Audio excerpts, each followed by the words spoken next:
is he in that position? That's... What? And the statue's hands! Paimon remembers that... But this statue is holding... And the Grand Thief hasn't moved in... Hello? Are you okay, mister?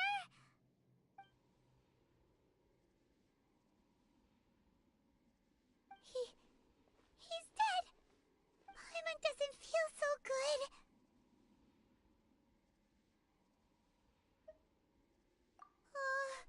Let's get out of here. We can't stay here! Quick, run!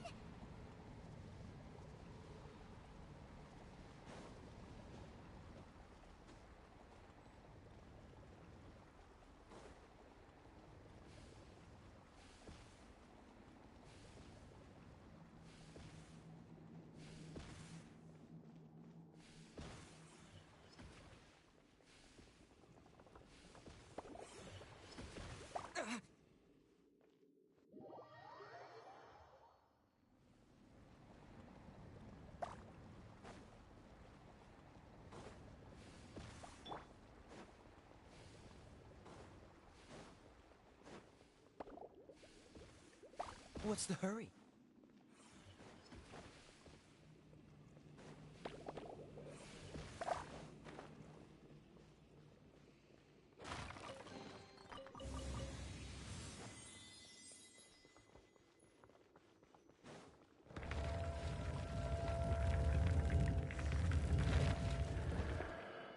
You cannot spy on the secrets of the Abyss. You have come here. You have... As a herald, I will mete out your punishment. An Abyss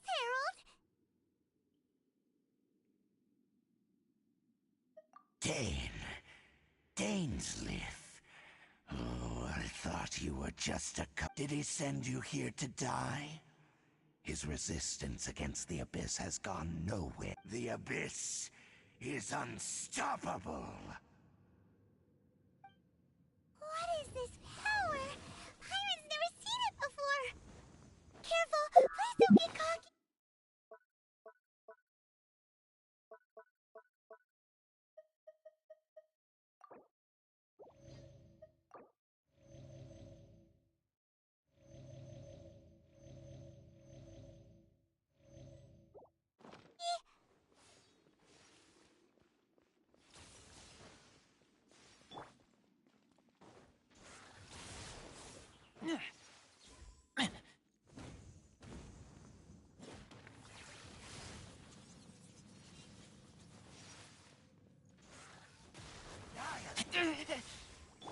Freeze!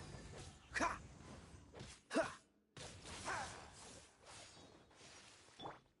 Terra Smash!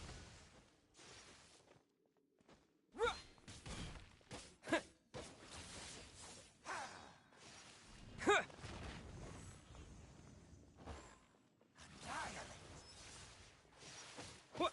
Yeah!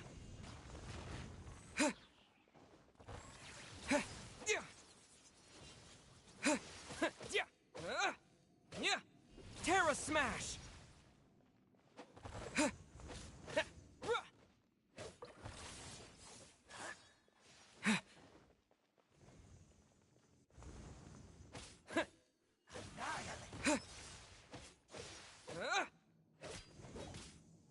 Cool it!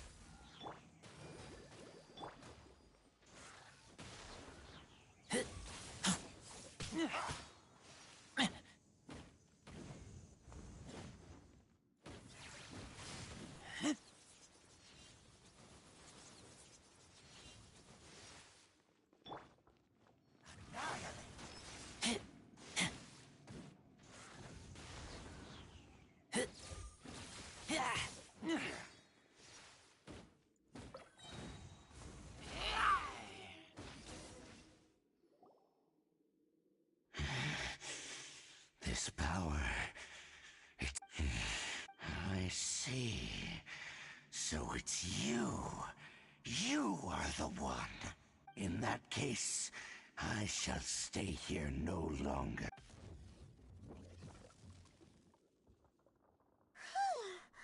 What a tough battle! Are you okay? Oh, such a strong enemy! Who knew the Abyss or— Huh? What is it? What are you— Oh, right, yeah! We're near the exit now.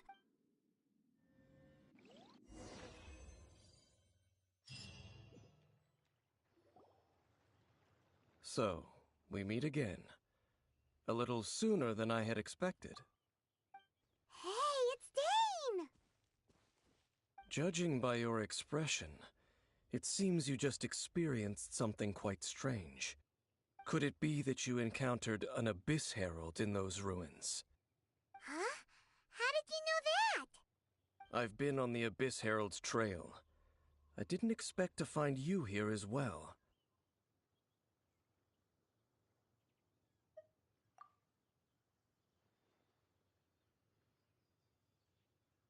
An inverted statue of the Seven, holding abyssal power in its hands. No, I have never seen such a thing during my time fighting the Abyss, though I have had my suspicions. Tell me the rest of what happened in there. So you escaped the ruin depths filled with abyssal power, and then? And then, as we got close to the exit, an Abyss Herald suddenly appeared and blocked our way! We fought a big battle with that thing. Maybe it hasn't gotten too far yet. Yes, this is a rare opportunity indeed. Come. Let's go! A rare opportunity with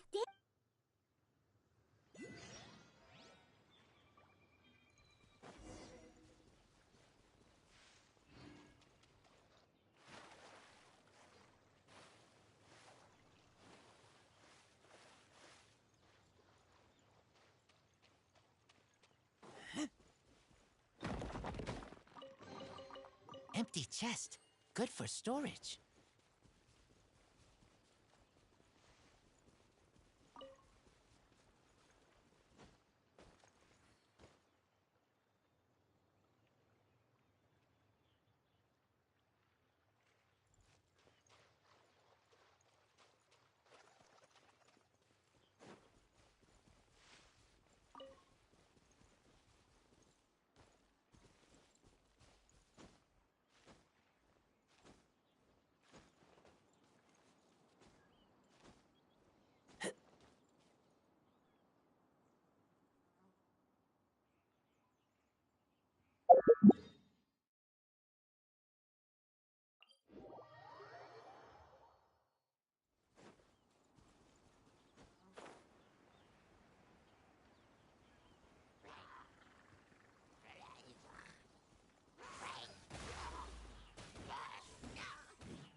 Freeze!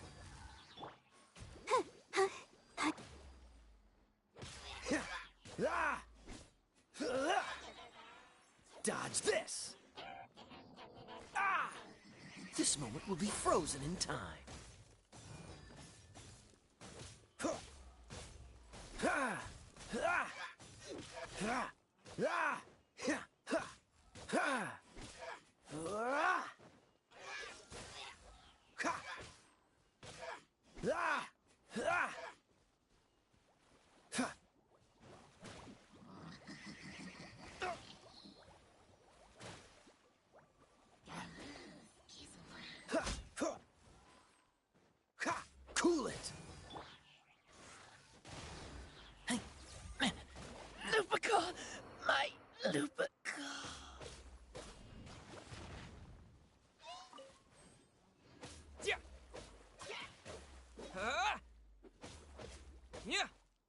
Dodge this!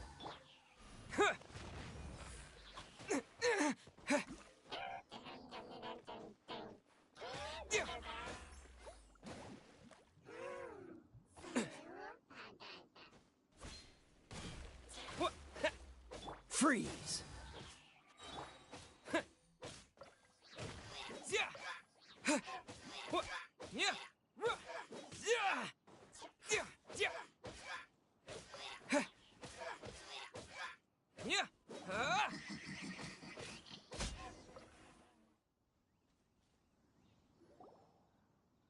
Those abyss mages just now. Were they trying to ambush us? No. They were just digging through these abandoned ruin guards looking for something of value. Oh, is that so? The Traveler here seems to like doing that a lot, too. Looking for chaos devices, chaos circuits, you know, that kind of stuff. They wouldn't be In fact, I was nearby investigating precisely because abyss mages often come out from that ruin. They seem to be searching the remains of ruin guards. However, they look disappointed. So it would... Well then, why didn't you grab one of them just now and ask what they were up to? I certainly don't mean to be merciful, but I have a feeling that their plan with this object is of major... One cannot discover the truth behind it through... Or rather, these abyss mages likely fear something else, much more than they do Paimon is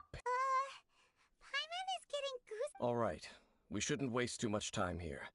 Let's continue our search.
I'll protect us.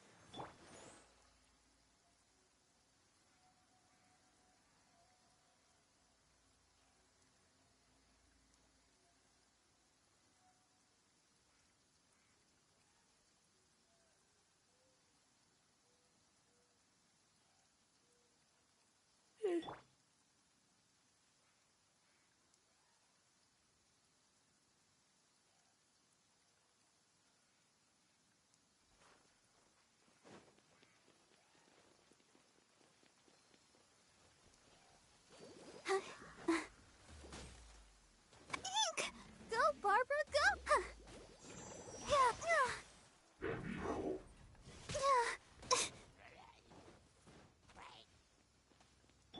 Oh, so sorry. Dodge this!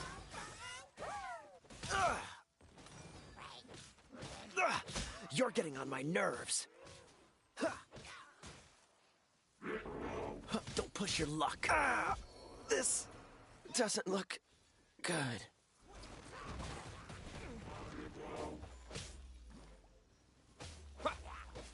Terra Smash! Yeah. Yeah.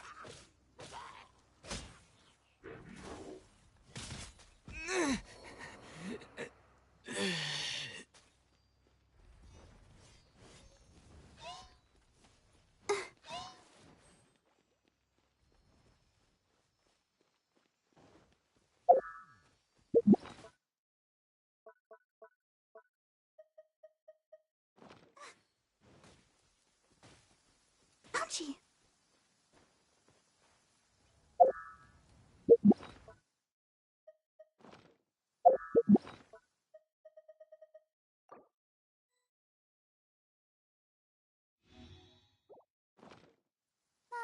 La la la la la.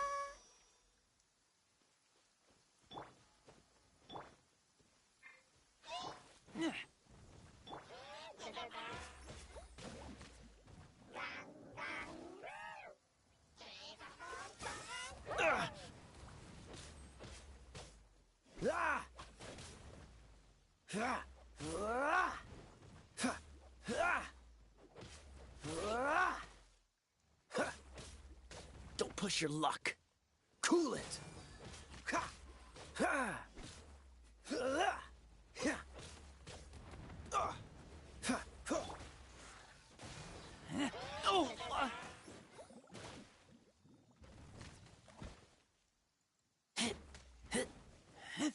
Oh!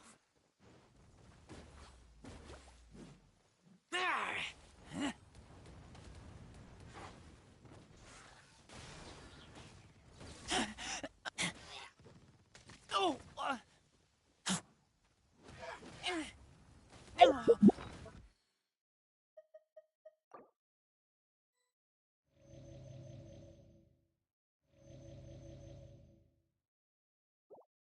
Take me back. Oh.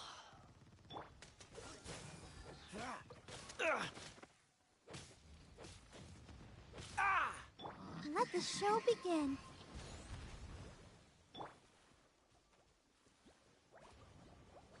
Ha! Ha! Time to fight back, I suppose. That was unexpected.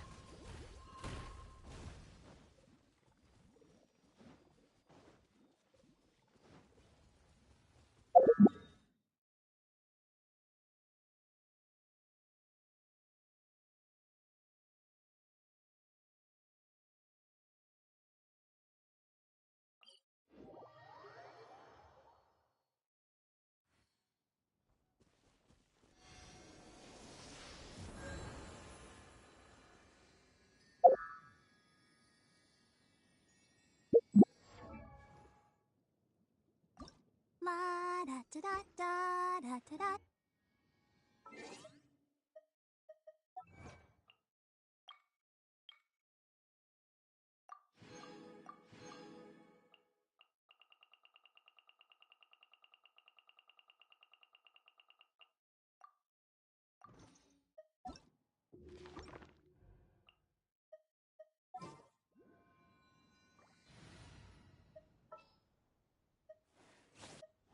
I won't hold you back.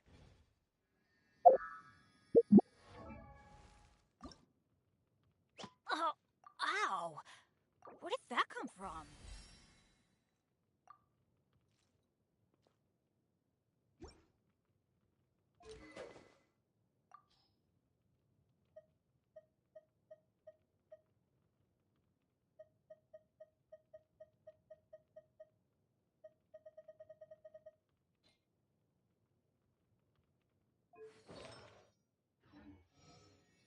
Oh, ow.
Can't breathe.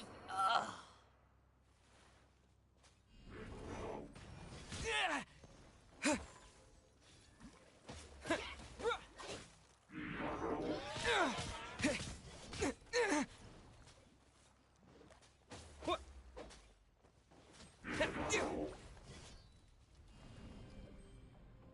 Yeah.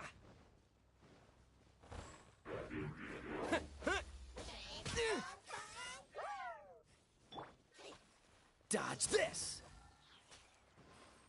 Get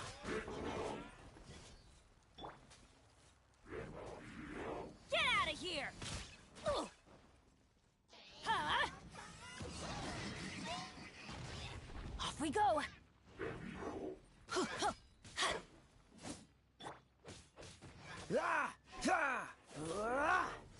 Don't push your luck. Cool it.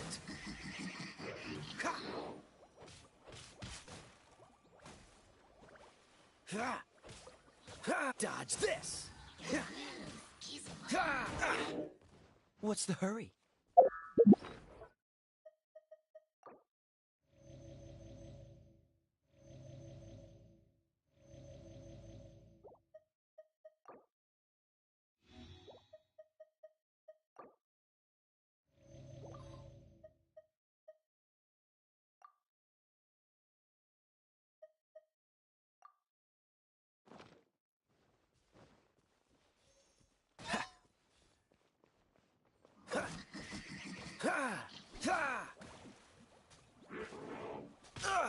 Don't push your luck.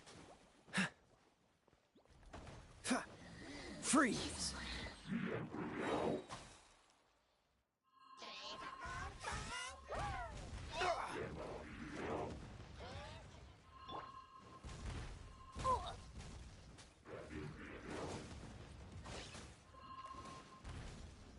Get out of here!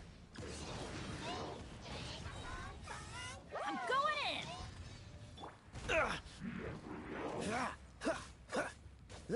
Don't get frostbite.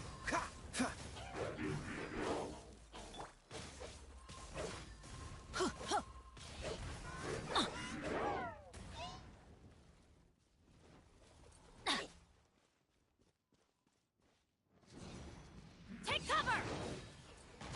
Ow! Benny's adventure team, I have failed you.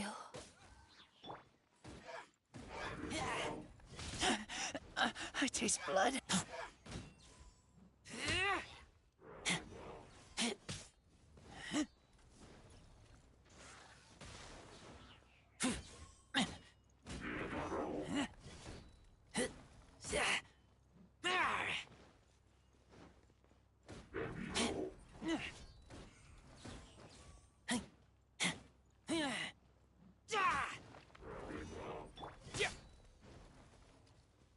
To dust! Wow!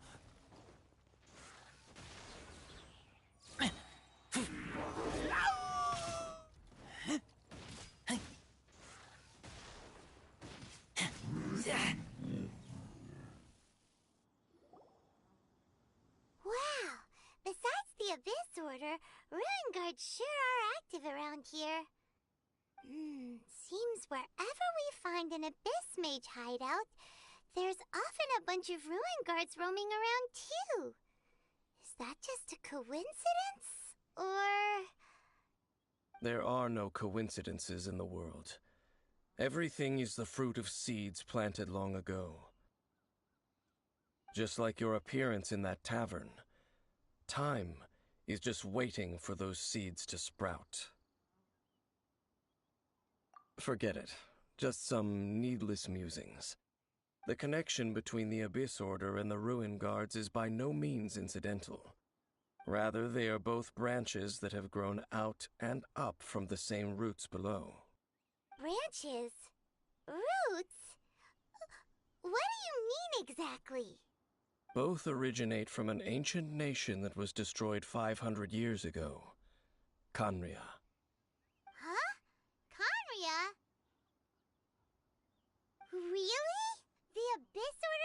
unknowing guards are left over from after the destruction of that nation?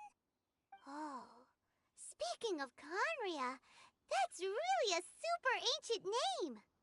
Oh, right. As your guide, Paimon should explain a bit here. Huh? You have memories of being there. Is that so? Well, everyone has their secrets. But if you would like to tell me, I will listen. So, the Conria you saw, what was it like?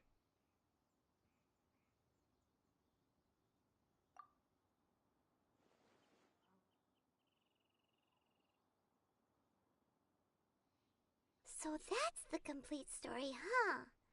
Paimon thought that you ran into that unknown god first. I see.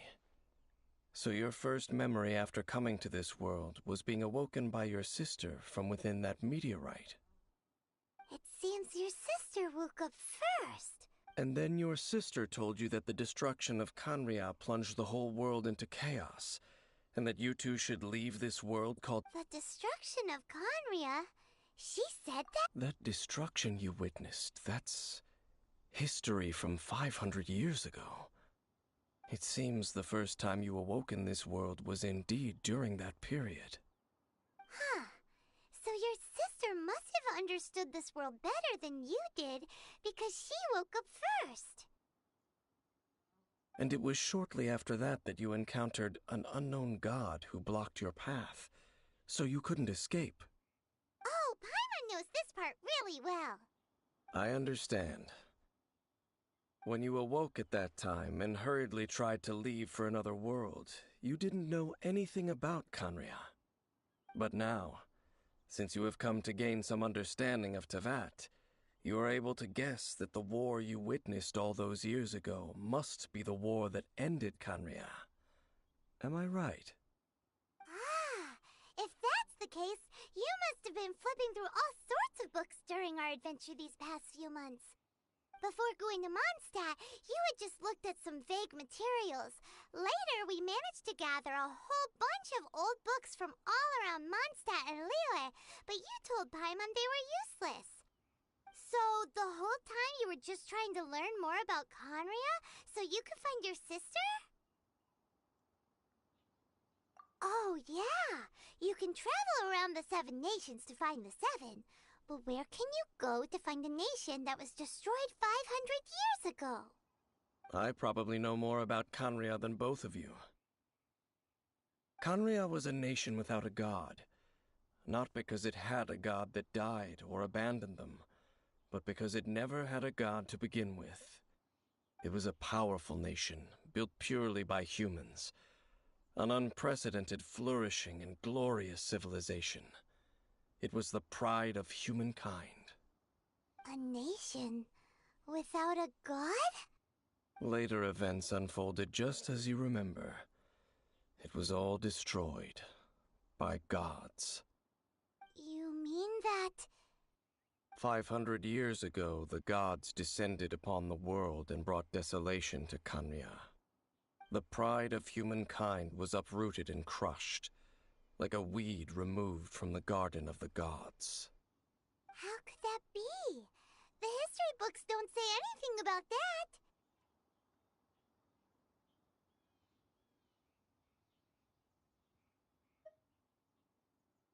Yes, well, continuing to discuss the past now will only dampen our spirits. Let's keep moving. I will tell you more of what you want to know as we continue our...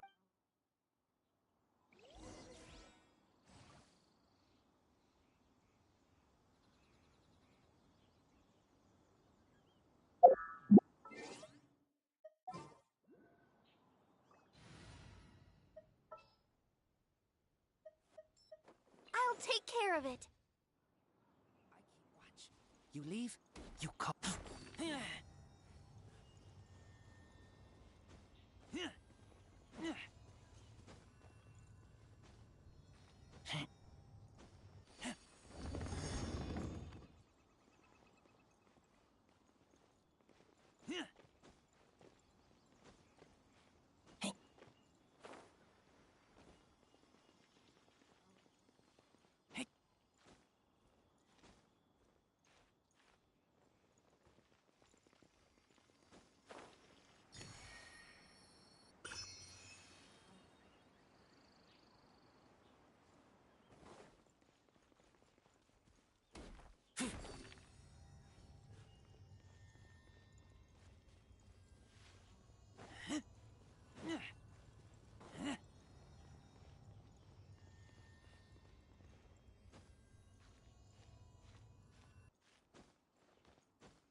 Paimon coming in! Paimon coming in!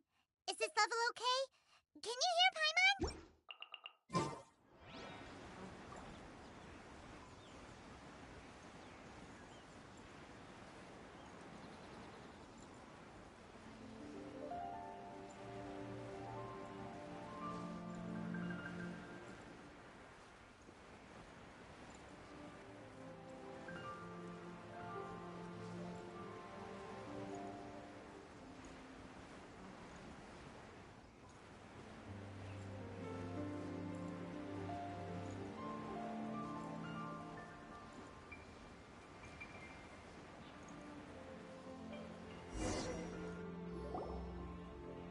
Over there!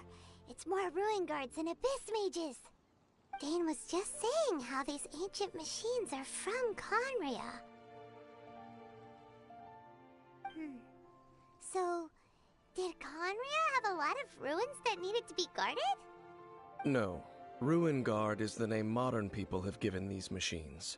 No one called them that 500 years ago. These Ruin Guards were known as Field Tillers by the people of Conria. Field Tillers? What a strange name.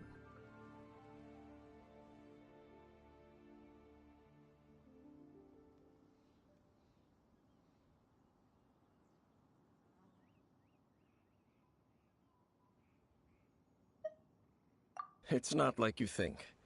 Field Tiller was just a code name. The people of Conria like to give code names to their weapons. The land is not to be tilled with farming tools, but rather is to be fought for with steel and blood. This is how the Field Tiller came about. Fought for with steel and blood? Well, that's an interesting way of understanding tilling. Paimon doesn't think it's a very positive interpretation. After the destruction of Conria, these masterless field tillers went completely out of control. They wandered aimlessly over the centuries, gradually spreading to every corner of Teyvat. Perhaps resonating with the sorrow of other civilizations lost to time, they found their way to various ruins across the land, where they lie dormant. Well, that sounds so sad. Yeah, Paimon thinks you've been doing a real good job of that. Once you understand more, those details won't mean much to you. But no matter their past, all that remains of them now is the danger they pose. So destroy them all.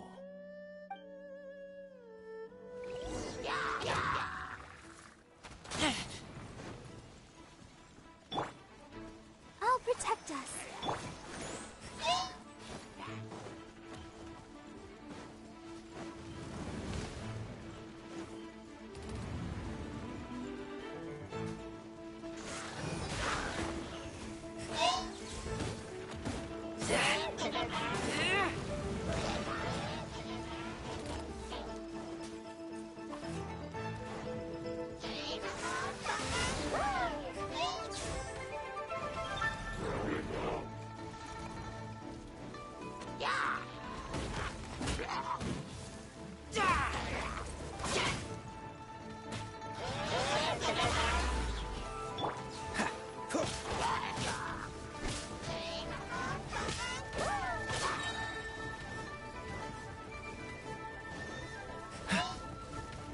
Oh, so sorry.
Let the show begin.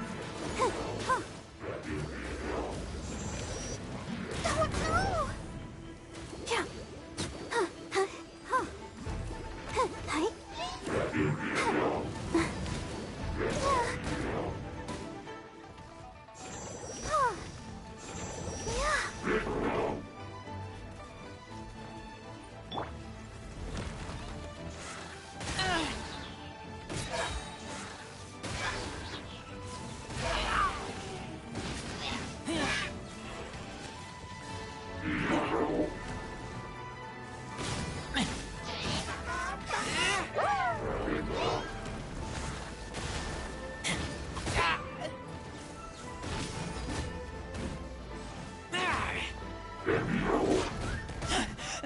I taste blood.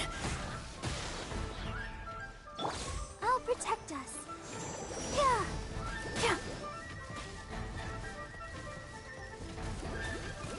Huh? Huh. Huh. Huh. Huh.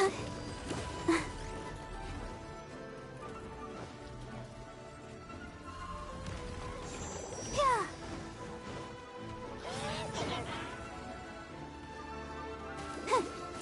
Go, Barbara! Yeah. Huh. Let the show begin. Huh. Huh. Yeah.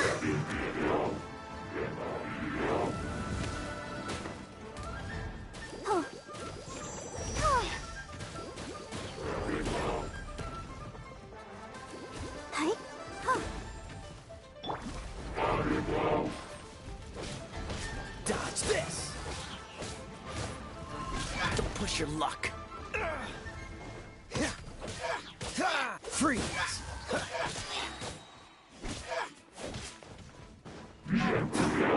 What's the hurry?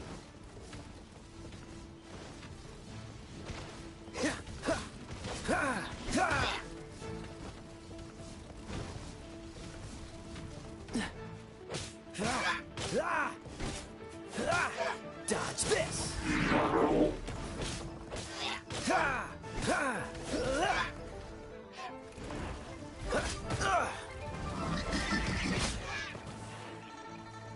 This moment will be frozen. Quake! Terra Smash! Yeah. Yeah. Huh. Yeah. Yeah.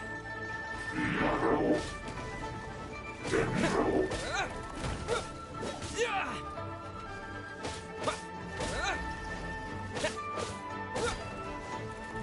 Yeah. Yeah.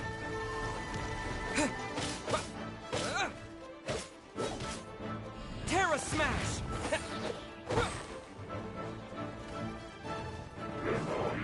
Yeah!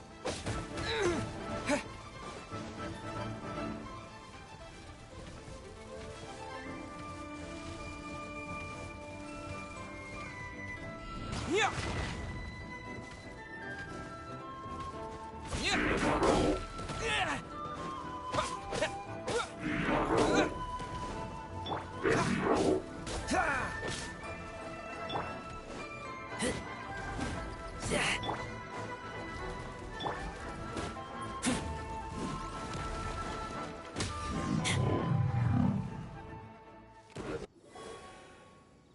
Huh? This abyss mage dropped a talisman. Could it be a communication of some kind? This talisman seems connected to the Abyss Herald. But why would an Abyss Mage be carrying it? Perhaps it really does contain information about their operation. But Paimon can't read the writing on it. Is that the script of Conria? Engulf the faith of an enemy in flame, and bring glory to Her Highness the Princess. What? Is that what it says? Loom of Fate, initial operation. They, the Abyss, seem to be carrying out a large operation. The keyword here is Loom of Fate. It seems like they are still launching the operation, or rather, are still conducting preliminary tests. Loom of Fate? What's that? Is it literally a fate-weaving machine? From the horrible feeling Paimon's been getting, those eerie ruins are super likely to be related to this fate-weaving operation. So, Dane, what message does this talisman contain? I'm reading it now. An ambitious operation. But some parts are difficult to understand. How so? In short, the first phase of the plan is related to Osile, Overlord of the Vortex. The Overlord of the Vortex? You mean that god in the ocean? What do they want with Osile? I know of your past heroics regarding Dvalin, and I also know of the Abyss Order's role in the Storm Terror incident. Though you may not have been aware of it at the time, you were thwarting an Abyss Order operation similar to this one. Last time it was Venti's old friend. This time it's a huge ancient god. The Abyss Order keeps setting their sights higher and higher. Will the Abyss Order use their lies and dark magic to corrupt Osile, just as they did Dvalin? No. From the contents of the talisman, this operation goes one step further. They won't just corrupt Osile's mind. They also plan to use the ancient technology behind the field tillers to completely transform Osile's body. Is that even possible? So wait, the Abyss Order wants to make some sort of cybernetic squid god of mass destruction?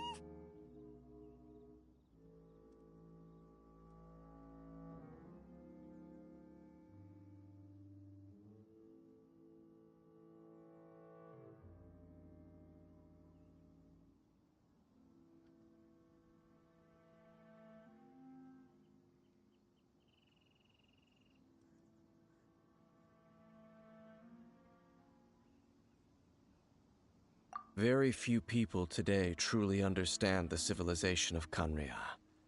Though, of course, the accuracy of that understanding itself is difficult to judge. Only the Abyss Order has consistently sought out the remnants of Khaenri'ah. Despite being far from human, they seek out this lost human civilization quite persistently. The talisman's message states that they will use the defiled statue as a base, attaching Osile's limbs to construct a mechanized god. And the new core that shall replace the orb usually held by the Statue of the Seven is the eye of the very first field tiller. The eye of the very first field tiller? Oh, Paimon gets it! All those Abyss mages are looking for the special eye, right? It would seem so.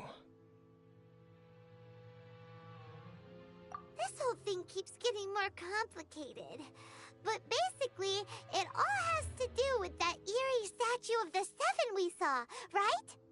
Yes. According to the talisman, the eye should be placed in the hands of the defiled statue, thereby imbuing the newly born god with the power to topple the divine thrones of Celestia.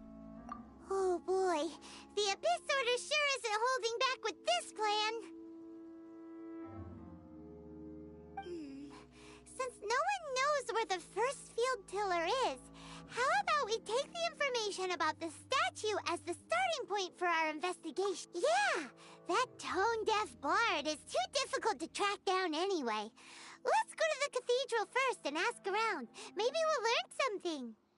The cathedral. Huh? What's the matter, Dane? Nothing. Let's get moving.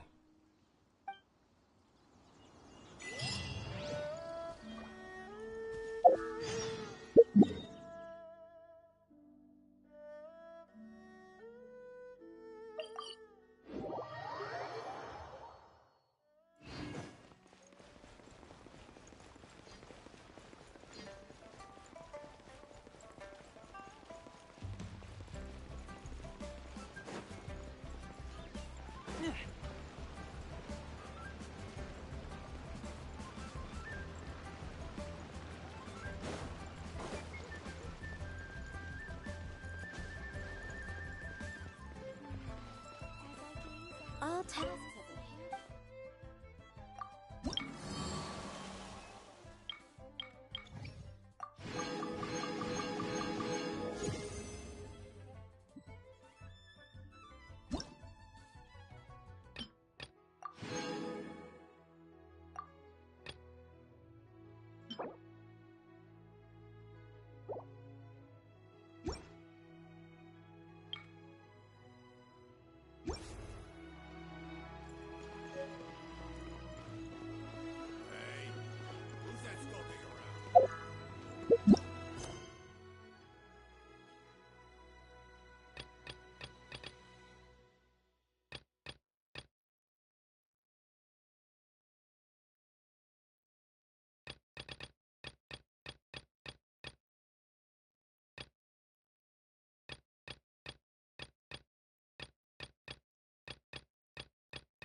have been handled.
with you all the way.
Good.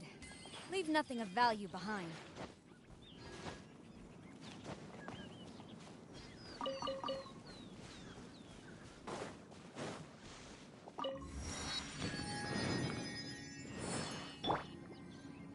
I'll protect us.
Let's see.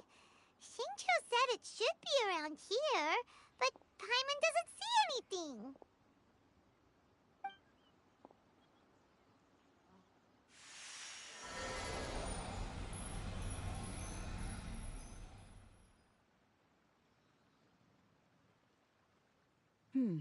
This place was hidden using a special Adepti art.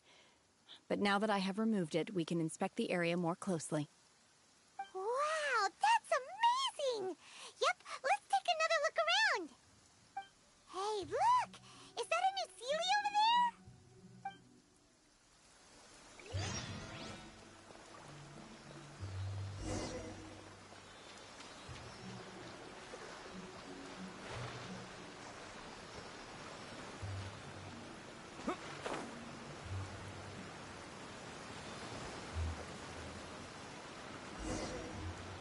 The Sealy got to here and then disappeared.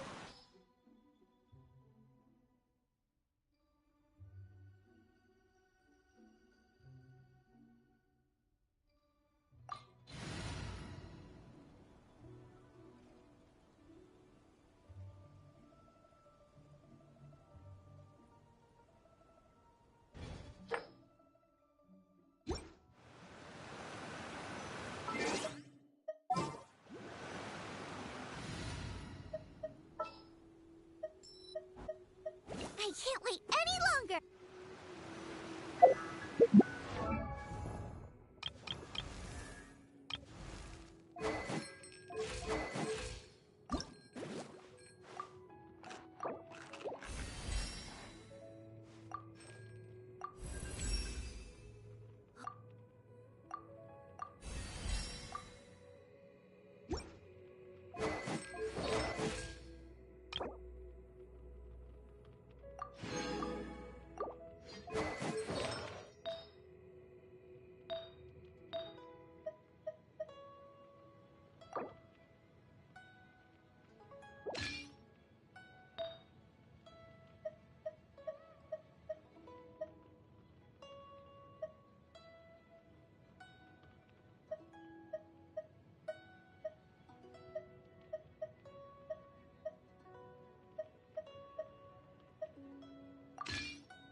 Weren't we at a... Oh, so many...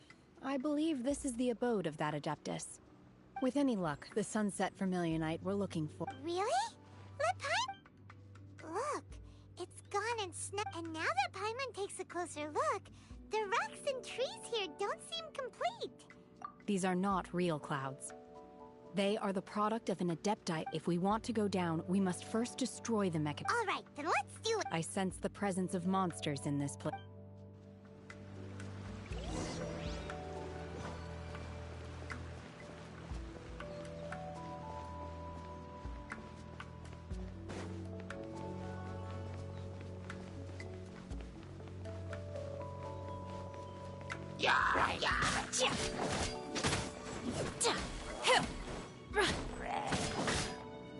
My will embodied!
It appears that we've been taken for intruders. This time, why not allow me to take care of this?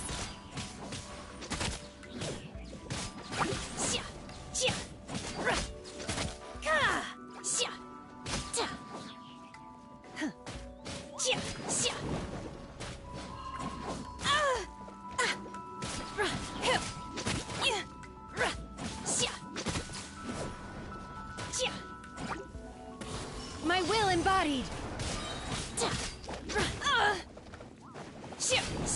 Cryo incarnate! In your dreams!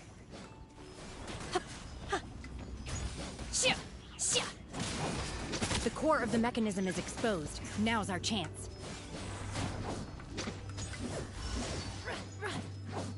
Manifest!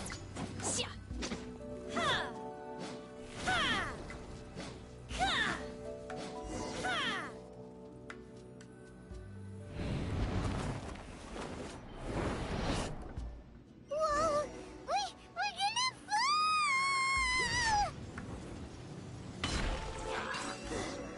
Is everyone okay? Look! The Celia's disappeared beneath the clouds again! It looks like we need to go further down. But before that, let's destroy the guard mechanisms on this level first.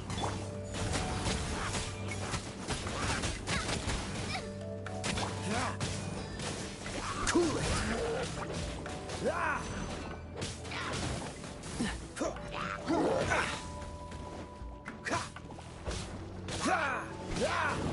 Dodge this!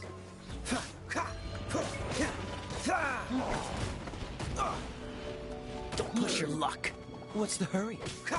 Freeze!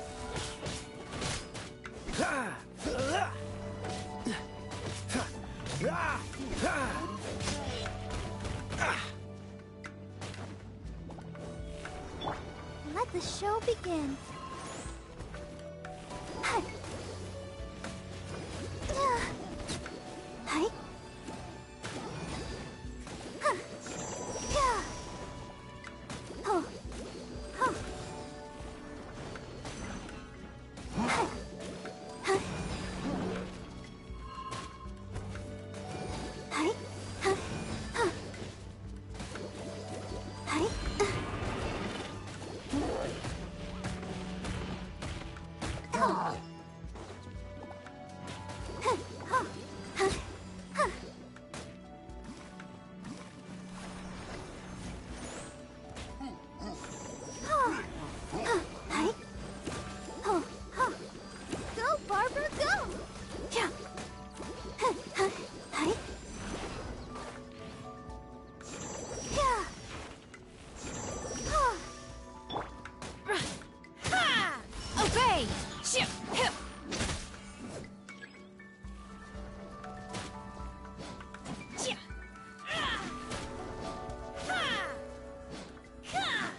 transfiguration!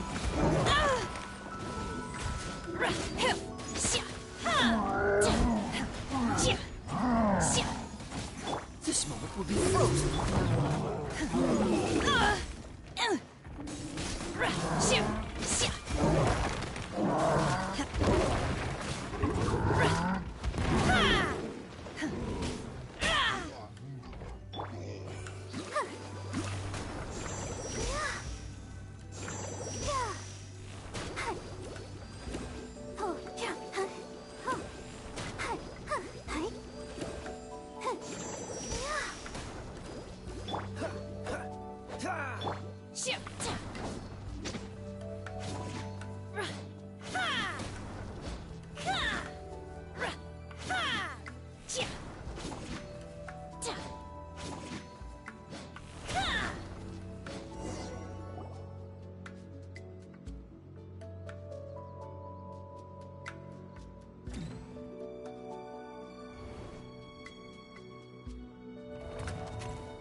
We're gonna fall. This time, we're really gonna fall. Ah! So, luckily there was a pool of water at the bottom. Otherwise, that could have ended very differently.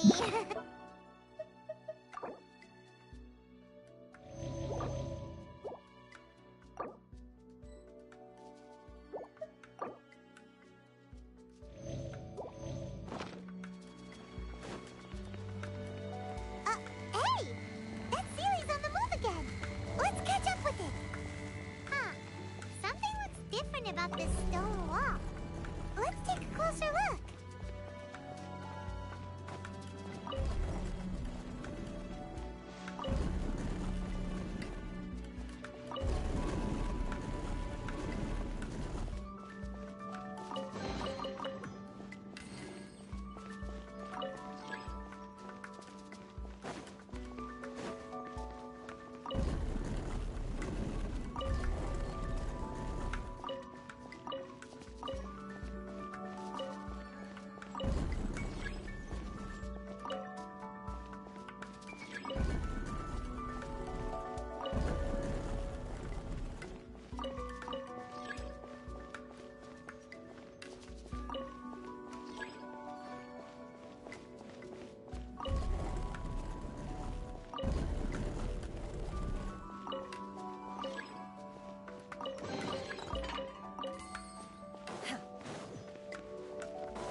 Oh!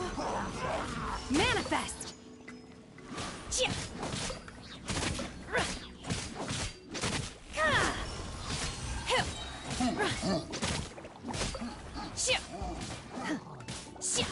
My will embodied!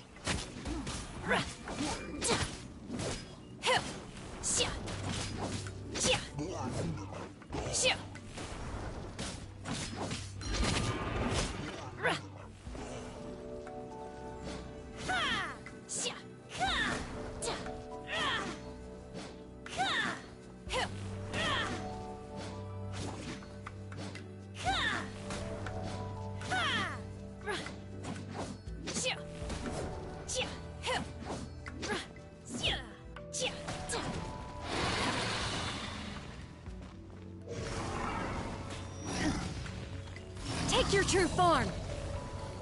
My will embodied! La, la, la, la. Eat this! Oh, so sorry. Cryo incarn.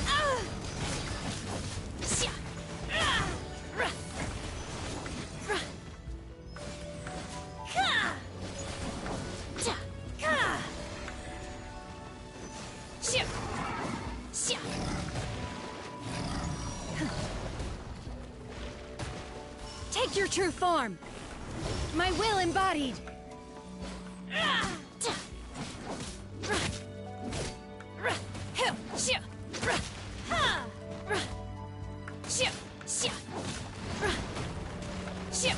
dreams.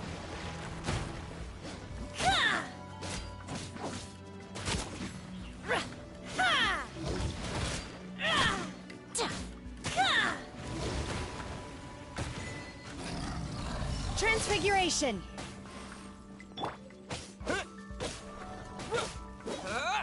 Nice and spicy.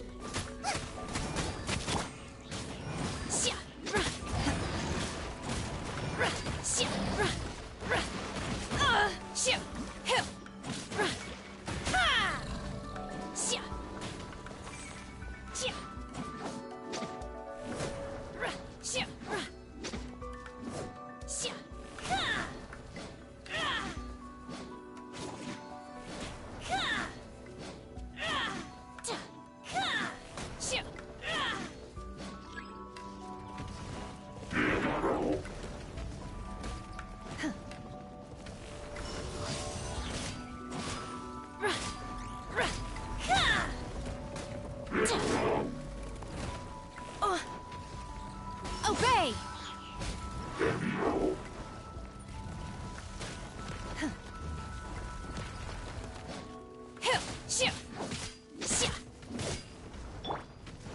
I'll protect us. Huh. Hi. Yeah. Oh.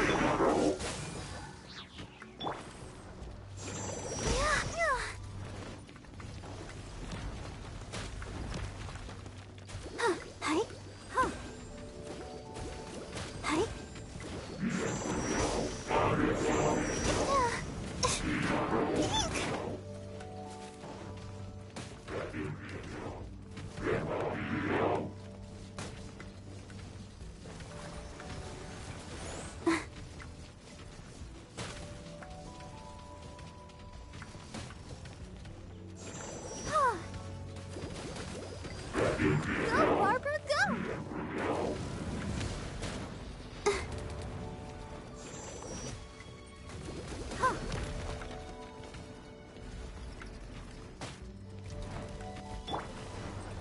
To dust!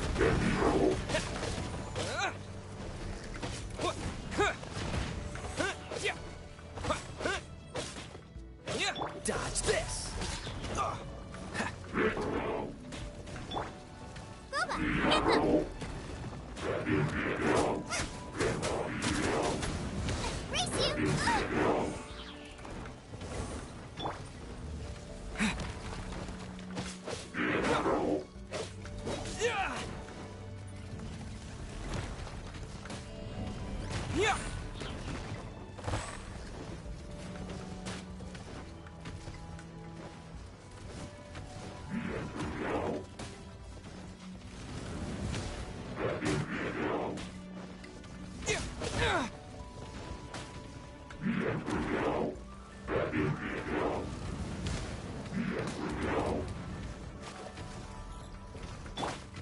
Don't get frostbite! Oh! Do your master's bidding!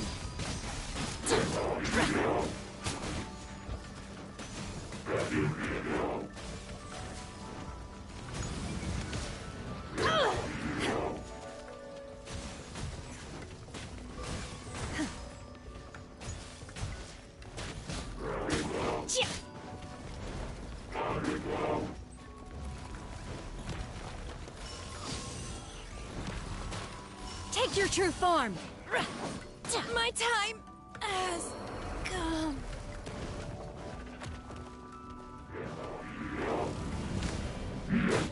This is not the end.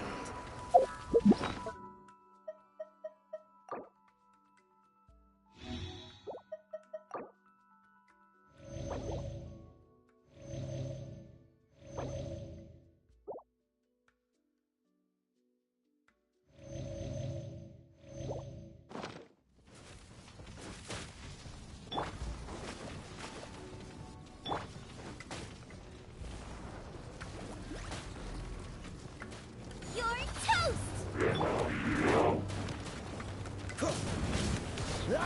Here's your luck!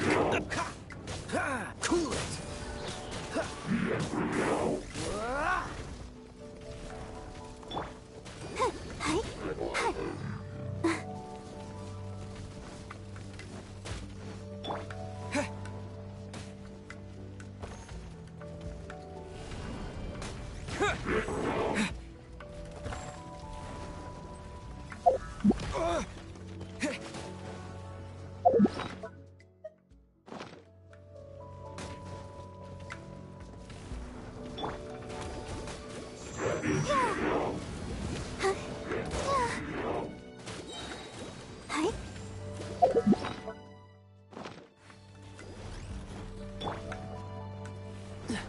Dodge this! Oh, so sorry.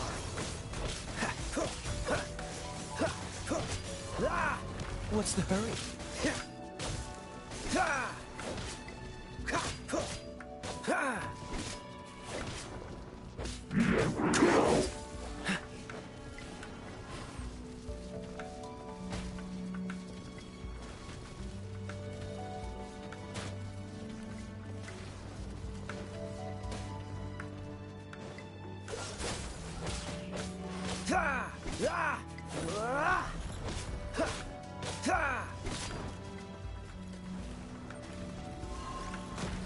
Freeze!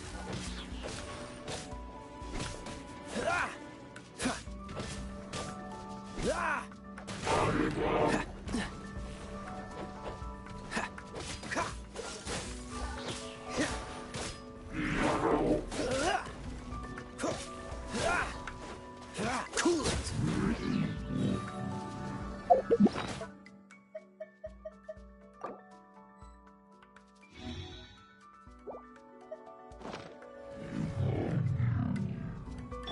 Ready, steady, go!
Look, over there! Could that be the sunset vermilionite?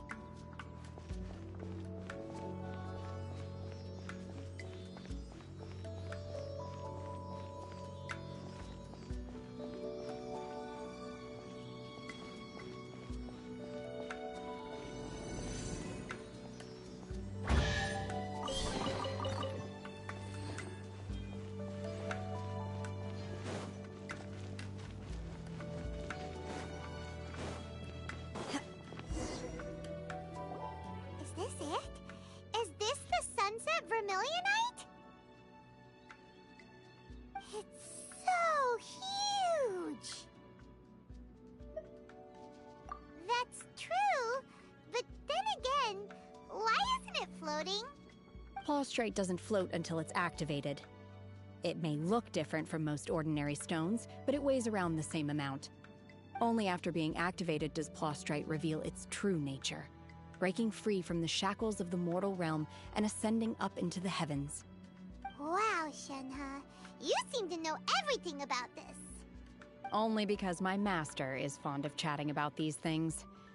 The moment she has some time to spare, she'll come straight for me and start telling story after story. I don't care for her stories most of the time. I certainly didn't expect them to ever come in handy like this. Hold on a sec. Paimon just realized something. If we activate it here, there's no way we'll be able to get it back to the site, right? Heck, we'll be dragged up into the sky too!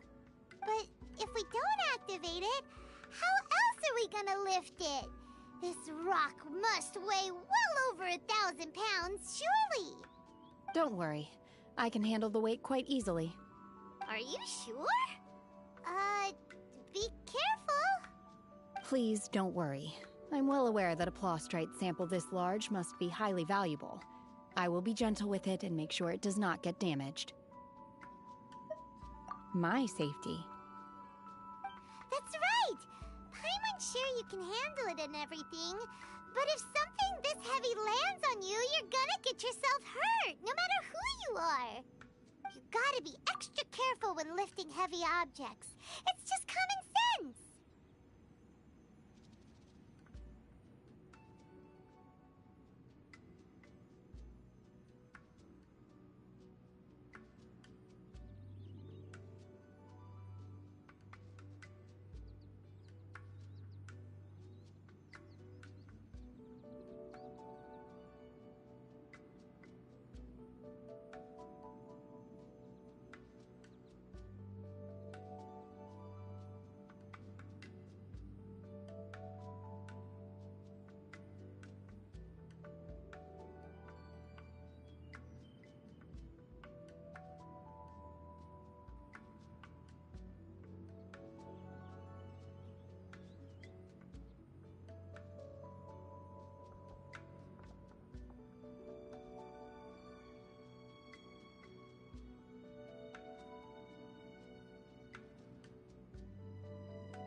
Is it now? Well then, thank you. I'll go on ahead with the Plostrite. Let's meet at the building site later. How was Shenhe able to carry that huge rock all by herself? Huh. Adepti super strength much? We can't slow down yet. Let's go meet her at the building site.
Just when will work resume?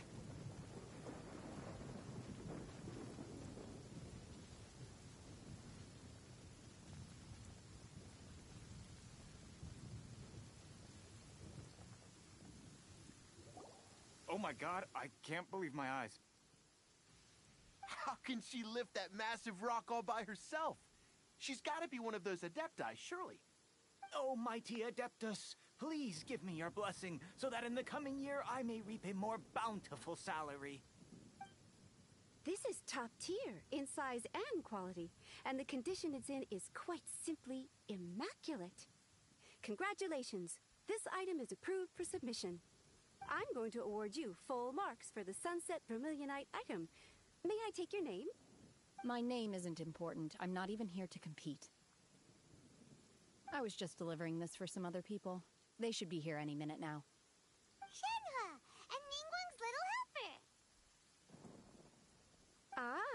So you're the ones behind this. No wonder.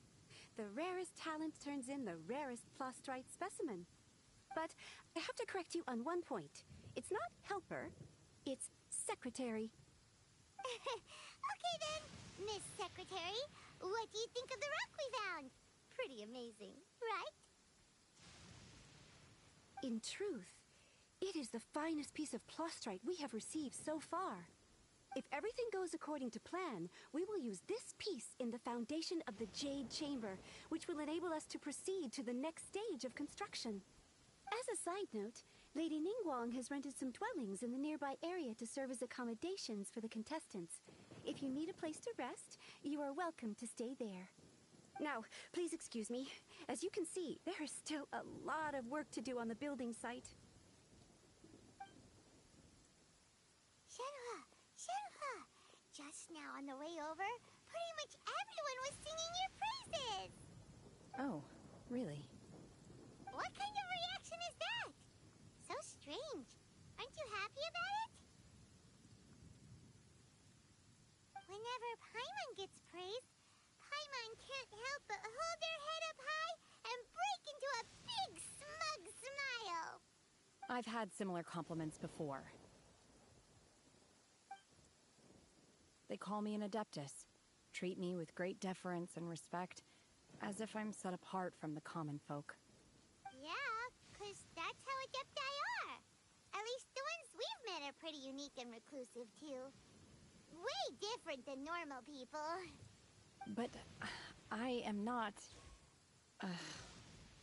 Shenhua? I'm fine. I've been exerting myself quite a lot ever since we set foot in that abode. I'm just a little fatigued. Well, Byron said that there are some makeshift hotels we can use, right? Let's go check in and take a rest. No need. I simply need to find myself a secluded place in the wilderness to sit and meditate in silence. You can't do that. It's dangerous out in the wild on your own. When you're hungry, you go eat something tasty. And when you're tired, you go lie down in a nice, comfy... Okay. If you insist. Great! Now we're talking. Let's head to our hotel.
Hi there!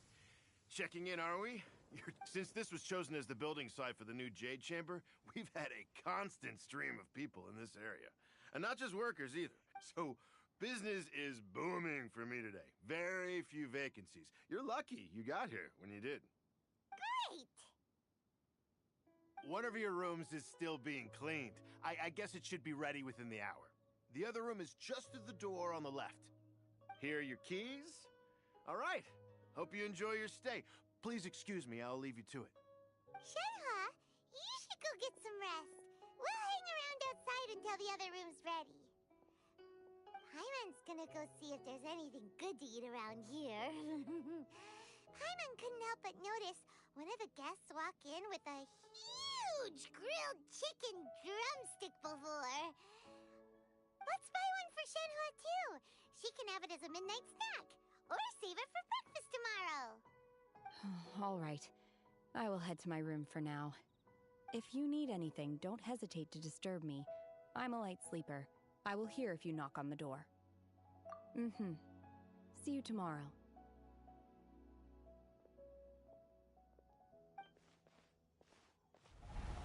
Hey! Isn't that Cloud Retainer?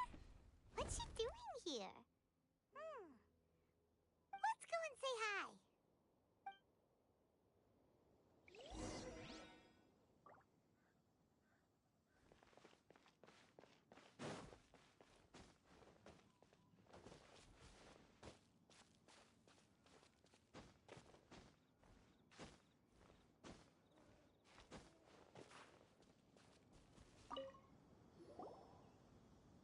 One trusts you have met Shenhe. So, are you getting along quite well? So far, so good. Yeah.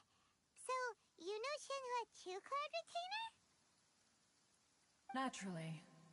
Save for Ganyu, who spends the majority of her time in Liyue Harbor. All the Adepti living today are acquainted with Shenhe to some degree. Cool. So, what's her Adeptus name anyway? Calling her Shenhua feels kind of friendly, but also kind of disrespectful. So Paimon's thinking maybe it'd be better if we called her by her Adeptus name instead. Her Adeptus name? Why, pray tell, would Shenhe have an Adeptus name? Don't all Adepti have a special title they go by? On this latter point, you are correct. However, Shenhe is human. Oh, right. Wait, what? Paimon neither! This is a real surprise! Do you mean to say that she presents differently from ordinary human beings? Well, to start with, her problem-solving methods are extremely direct. Ah, yes. She was like this all those years ago when one first met her. In this respect, she has not changed. One first found Shenhe by chance in a cave. One was passing by and sensed the presence of a god's remains. Being of an ever-vigilant disposition, one entered immediately to inspect the scene. Inside was Shenhe, then aged around 6 years old. In her hand, she held a dagger with which she was confronting a monster that was the god's remains incarnate. That sounds so dangerous. When one arrived, she had already been locked in confrontation with this monster for several days. Most mortal children are fragile, both physically and mentally, and are highly reliant on their parents for survival, but not so her. That she was able to endure such terrible danger was due not only to her strong willpower, but also to the bloodlust and homicidal instinct with which she was born. One dealt with the monster, yet she still refused to lower her guard. She even pointed her dagger in one's direction and remained ready to strike. Only after she was satisfied that one had no intention to cause her harm did she finally relent. She then passed out without uttering a single word. In other words, if you hadn't passed by that day, Shenhua might have... Not necessarily.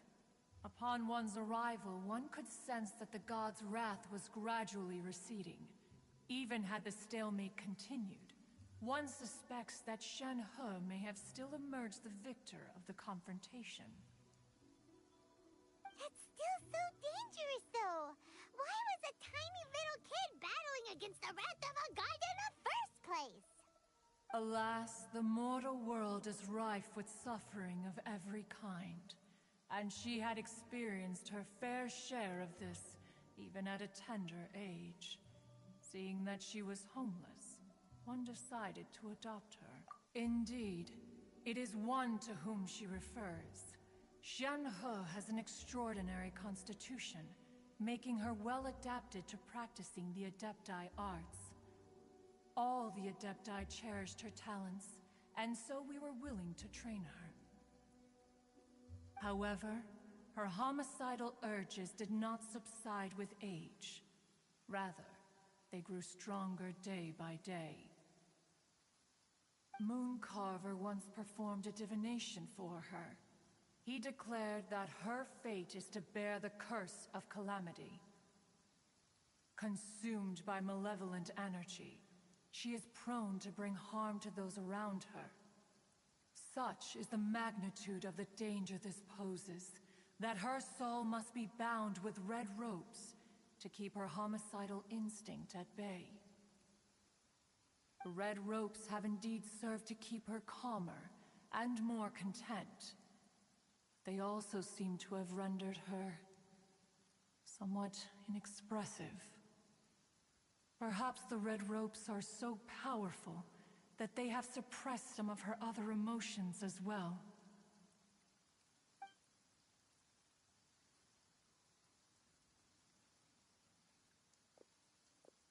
It is only by fate that people's paths may cross. Now that Shen-He's path has crossed with yours, please be sure to treasure the gift that fate has given you, and take good care of her. Oh, now Paimon gets it. You came out here to check up on Shenhe because you were worried about her, didn't you? Huh. You dare draw such a facile conclusion on the nature of one's present excursion? Incorrect. The truth is that while Liyue Harbor may seem peaceful today, danger is always lurking in the shadows. Ningguang once made a bold assertion that this is to be the era of the contract between Liyue and the humans.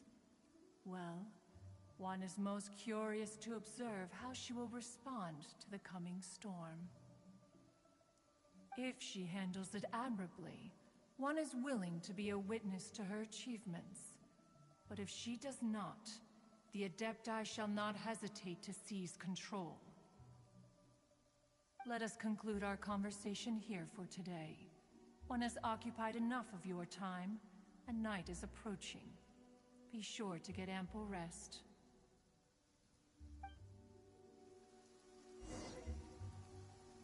So, Shenhe isn't an Adeptus after all. She just grew up around the Adepti. Oh, no wonder she doesn't like being treated as an Adeptus. Having everyone falling over themselves to show their respect all the time must be kinda hard to deal with. A human raised by the Adepti is precisely what Liyue needs right now.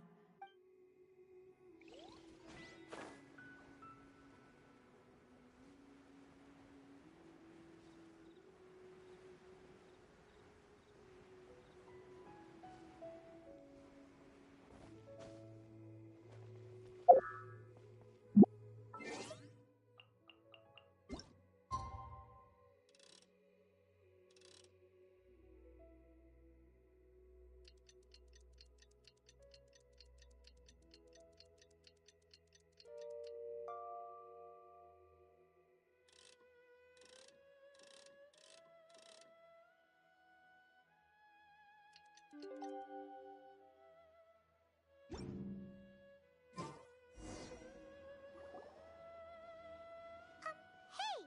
So, Shenhe... Master has relayed my situation to you, I take it? Oh? How did you know? I'd intended to wait until you came back before going to sleep, but I didn't hear you come in. I was worried that something may have happened to you, so I went outside to check and caught sight of my master. On top of this, you have been acting very strangely around me this morning, causing me to suspect that my master must have told you everything about me. After all, Master is very talkative. Sorry, Shenhua. Paimon had you down as an Adeptus this whole time, but it turns out Paimon was wrong. It's okay. I don't mind. The fault is mine for not explaining everything to you sooner, because in my experience, trying to explain is a futile pursuit. Still, though you mistook me for an Adeptus, you never treated me as distant and unapproachable. Instead, you treated me as you would a friend. For this, I am very grateful indeed. To be fair, we've met our fair share of real Adepti, too. Anyway, now it's settled. From now on, you're our friend. Whether you're an Adeptus or a human isn't the important thing. First and foremost, we're just plain old friends. Got it. Although I don't know quite what it entails in terms of what I have to do, I must say I like the title, Friend, very much indeed. Great! Well, now that we're all rested up, we should start searching for the other 2 items on the list. But before we do that, let's go to the building site and ask Ningguang's little helper how the progress is going. After all, Sunset Vermilionite is so rare. Paimon doubts many competitors will really be able to find any. If it turns out some of them have given up already, we'll be able to take things a little more slowly. Oh, and another thing. We bought some grilled chicken drumsticks on the way back last night. There was a place just outside. Here's one for you, Shenhua. Try it! They're so good. I concur. It has a rich flavor, far more agreeable than those I've cooked for myself in the wilderness in the past.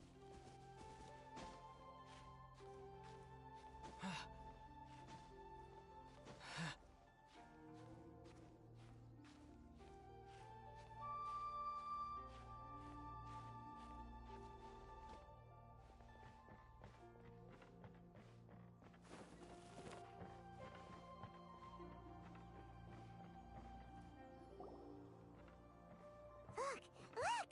The Jade Chamber is floating into the sky! But it seems to be tied down by something. That's because it's not finished. Hey, Byron! And hey! People Paimon doesn't know? Given the enormous scale of the Jade Chamber, we split the construction work into 2 phases to make sure the structure remains balanced. Before we find some suitable plastrite, we build the Jade Chamber's keel at ground level. Once the plastrite is ready, we place it into the keel and let the partially constructed Jade Chamber rise up to the height of the surrounding mountain peaks. The remainder of the construction work is then carried out at that altitude. Once everything is ready, we release the iron tethers and allow the Jade Chamber to rise to its target altitude. Miss Bywin, we've brought some new materials to submit. One moment, I'll be right there. The construction work has only been able to progress this rapidly thanks to the plastrite provided by you. Lady Ningguang is most grateful and looks forward to seeing more of your work. Wow, can't believe you sourced the plastrite so quickly. It's the key piece of the puzzle. Looks like you beat us to the punch. Wait, I know you. You're the one who fought against the Fatuian Osile, right? Oh, sure enough, your reputation precedes you. Pleased to meet you. I'm Beto, captain of the Crux. Beto? Are you here to join the Jade Chamber contest too? Sure am. I happened to get my hands on a chunk of Sunset Vermilionite on a voyage a while back, so I figured I'd bring it over. Huh. So even though it's rare, we're not the only ones who managed to get a hold of it. Oh, I've got some introductions to do. This is the renowned Miss Yun, or Yunjin, probably the most famous figure in the Lyra opera scene. Greetings. These 2 are Paimon and the Traveler. I'm sure you've heard of them before. And this is... sorry, I'm not sure we've met. Shenhua. I am their... friend. Good to meet you. Well, from today on, I guess all of us are friends. Miss Yoon is also here for the contest. Turns out she needed to borrow a boat, so we came together. It's an honor to finally meet you both. I've heard much about you. Miss Shenhe, though we are only meeting for the first time, I have a feeling that we will get along very well indeed.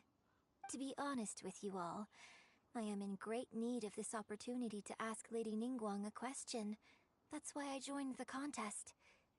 Thanks to my father's connections, I was able to acquire a specimen of the plaustrite required.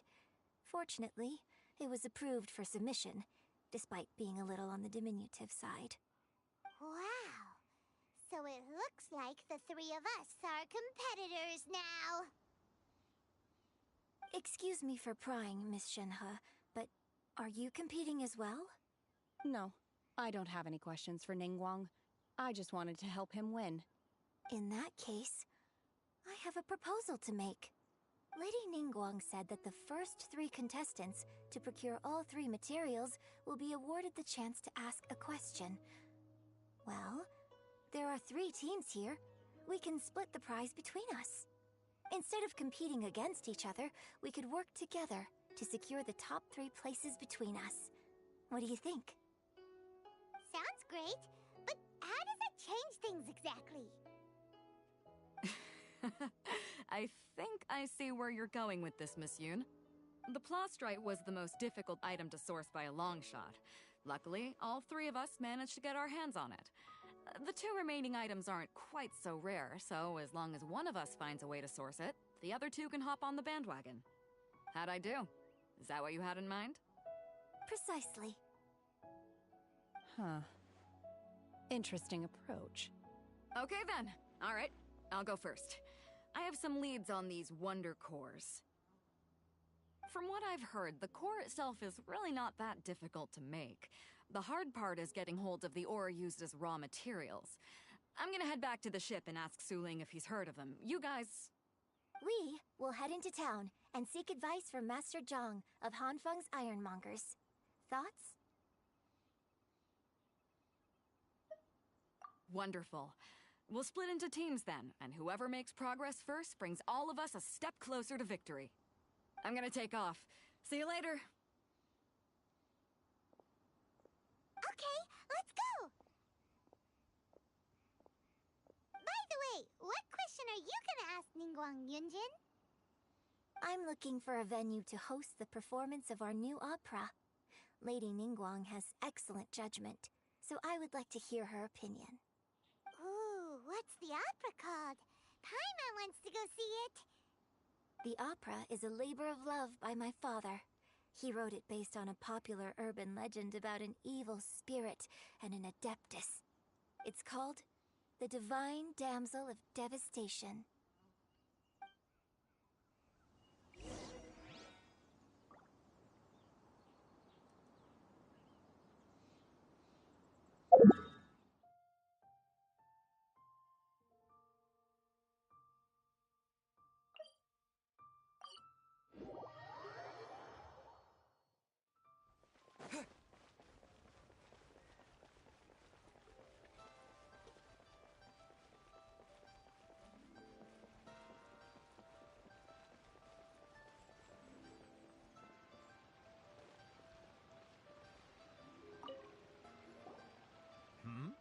Ah, hello. Are you here for something off the shelf, or do you need something forged? Excuse me, Master Zhang. We were wondering if you'd heard of something called a Wonder Core. Of course I have. Sorry, who's asking? My name is Yunjin. Perhaps you don't know me, but I believe that you forged some weaponry for my father in the past, for stage use. Yunjin? Stage use? Oh, so you must be Miss Yoon. Sorry, my brain's finally caught up. It's not used to doing much beyond bashing a hammer all day. Everyone's heard of you, Miss Yoon. Even folks who don't make it to the opera all that often. Like myself. So, you're here to ask about Wonder Cores, huh? As it happens, I do know how to make them. Matter of fact, I made some for Lady Ningguang back when she was building the original Jade Chamber. The types of ore needed to make wonder cores are a little hard to come by. Lady Ningguang supplied them herself last time. I don't suppose you've brought any yourselves? No, we were gonna ask you what kinds of ore we need. Sure. Well, you'll need two kinds. Star Splinter Iron and Subrosium. If I remember correctly, Lady Ningguang sourced her Star Splinter Iron from the Mount Tianheng area. They say it resonates with visions. It could take some work, but if you stick with it, you'll find some eventually. As for the Subrosium, though, that's trickier. It's all but unheard of on the market. I'm really not sure. Sorry. What I've heard is that the people around Mount Tianheng have some sort of magic trick that can pinpoint the location of the stuff. Of course, it's probably just hearsay. If you want my advice, start by looking for Star Splinter Iron around Mount Tianheng. And if you run into any locals, ask them a few questions about Subrosium. Mount Tianheng. Interestingly enough, the story of the divine damsel of devastation also takes place on that mountain. I hear the view there is quite spectacular. A favorite destination of the Adepti, in fact. Perhaps it can give me some inspiration. Let's not delay. We should head straight there.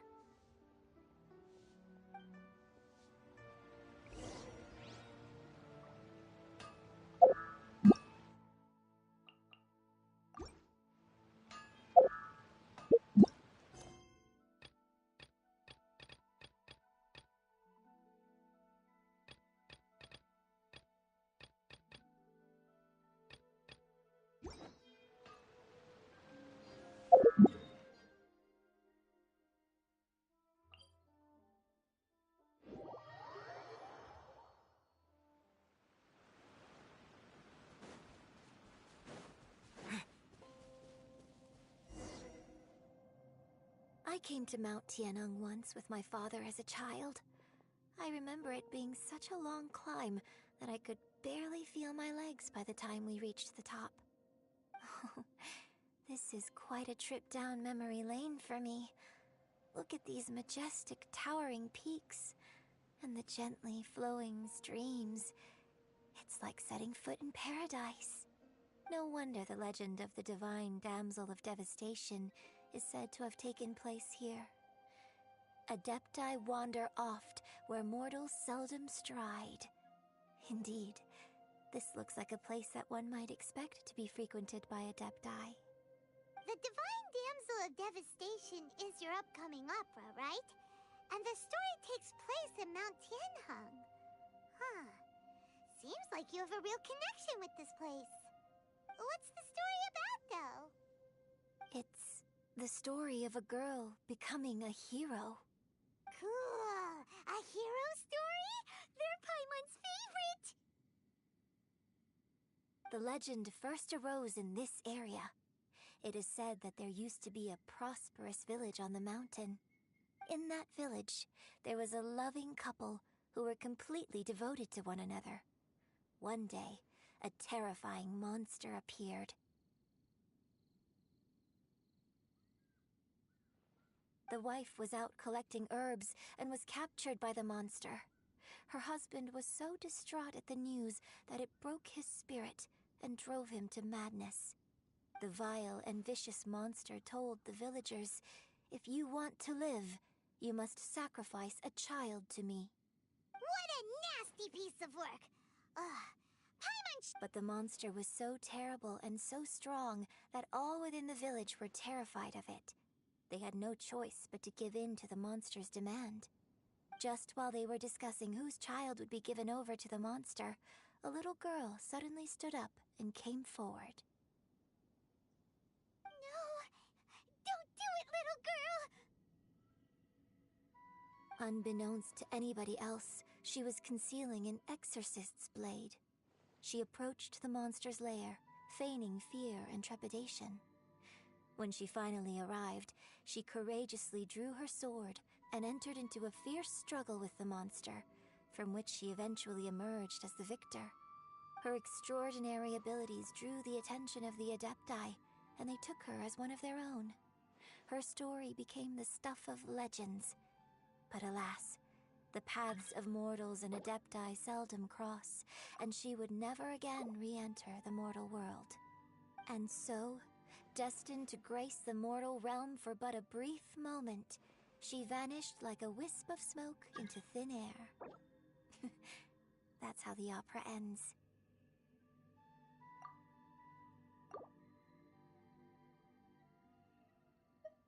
I really like this story.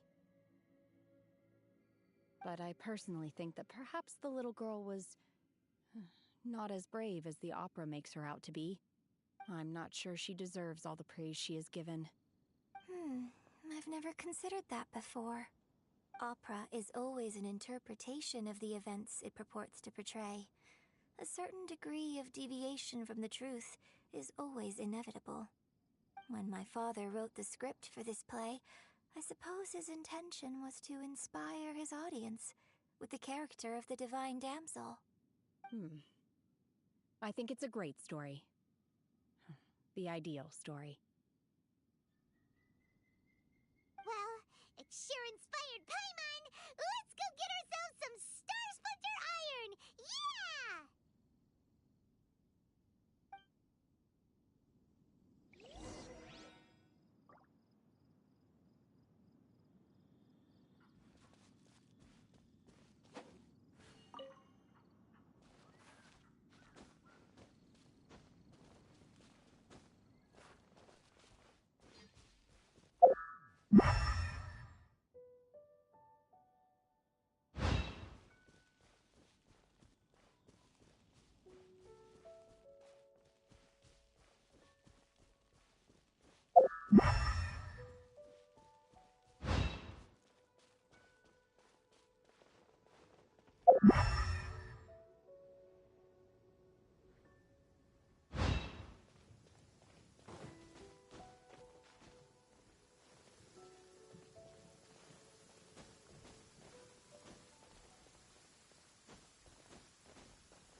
This should be enough Star Splinter Iron.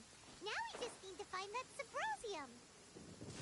I think I saw a village on our way here.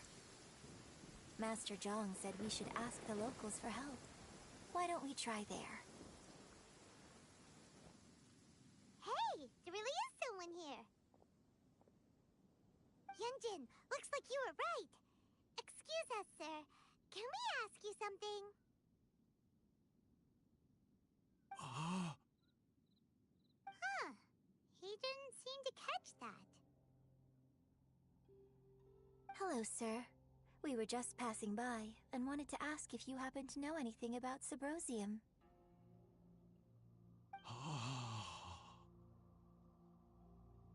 Is he trying to tell us to look for clues in the village? Well, whatever. Guess we're on our own here.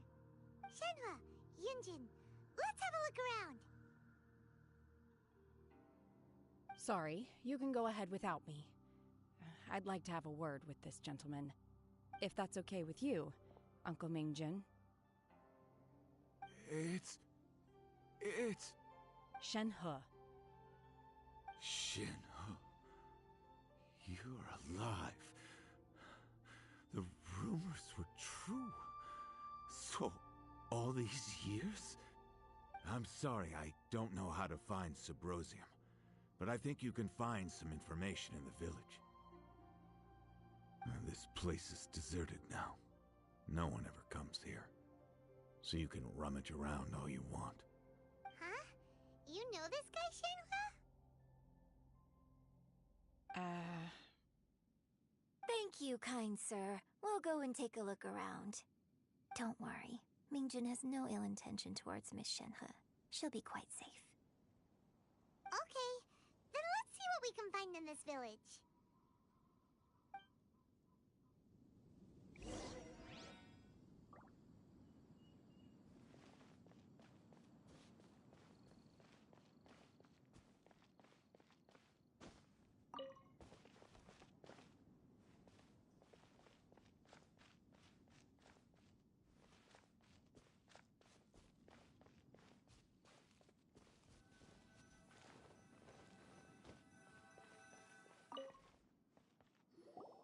Huh.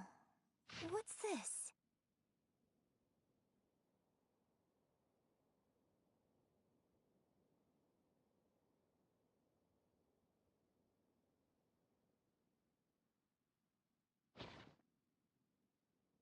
So, Shenhe is the divine damsel? Now that I think about it, she does behave rather like an adeptus, and she is about the right age. So that's why I've been getting the strangest feeling whenever I chat with her. I should have noticed it earlier. According to this text, the divine damsel from the opera was actually the daughter of the loving couple. And she didn't volunteer. She was sacrificed to the monster by her own father. Oh. The truth is even more lamentable than the opera. Now I understand why Shenhe said the girl was not as brave as people think.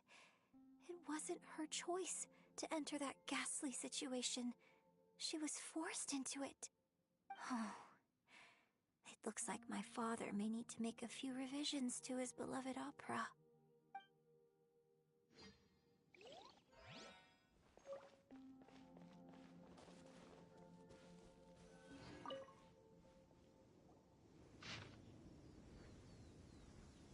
So it seems that Shenhe's father thought he was summoning a benevolent deity using a magic incantation. But in fact, he summoned an evil god's remains, which took the form of a monster. His obsessive yearning for his deceased wife led to a terrible tragedy. The villagers moved away in fear, without ever learning the truth. And now, this place is deserted. Still, I do wonder what the connection is between Shenhe and Mingjun. We've looked everywhere, but still no mention of Subrosium. Let's have a look over there.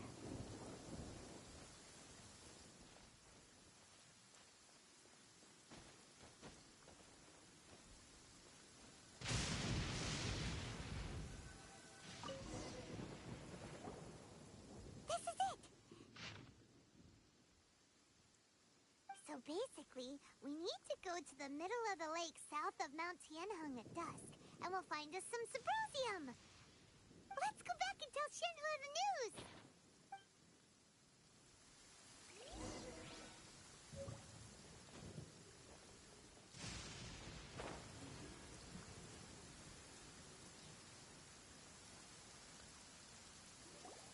One year when I was back visiting, I heard a story about a white-haired adeptus from a merchant passing by.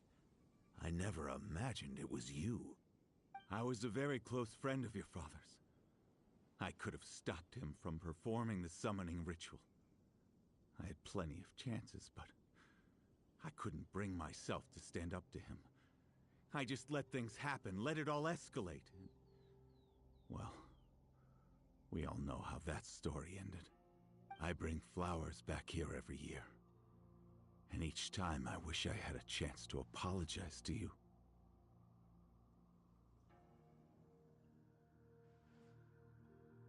Apologize for what? If you'd stopped him, he'd only have found another way.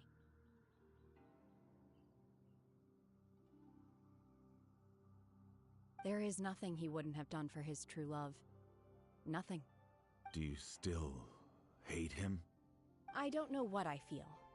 I'm told my fate is to bear the curse of calamity, so my master bound my soul with red ropes to curb my aggression. But it also dampened my emotions, making me dispassionate, like the Adepti. So if you ask me how I feel about the past, if I hate my father or not, the truth is, I feel nothing at all. It must have been so tough for you all these years. Shenhe, we're back! Oh, then I will leave you all in peace. Shenhe, it brings me some solace knowing that you are okay. I'll tell you more about the old times next time we meet. Thanks, mister. We found some info in the end.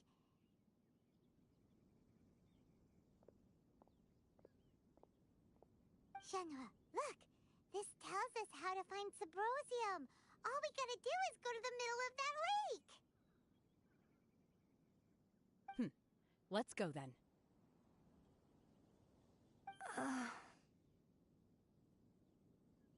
Miss Shenhe, there's something I'd like to talk to you about.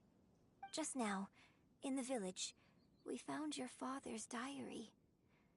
It turns out that many of the details in the Divine Damsel of Devastation are not true to the facts. So I'd like to change them. Why? I know I say that opera always deviates from the truth, but now that the main character is standing right here in front of me, I cannot simply dismiss your lived experience in favor of my father's fiction. It's okay. I like your version. But, huh? My master once said that the day I learn how to use my strength for the good of others is the day that I can truly become part of human society. So, I hope that one day I might be brave enough to stand up and protect others, just like the girl in the opera. But I've never thought this way before, and I wonder whether I will continue to think in this way. Don't worry. I believe you will. In fact, I think maybe you've already started to become the person you aspire to be. You just haven't had the opportunity to see it for yourself yet. Shenhe! Yunjin! Cut the chit-chat! Let's go!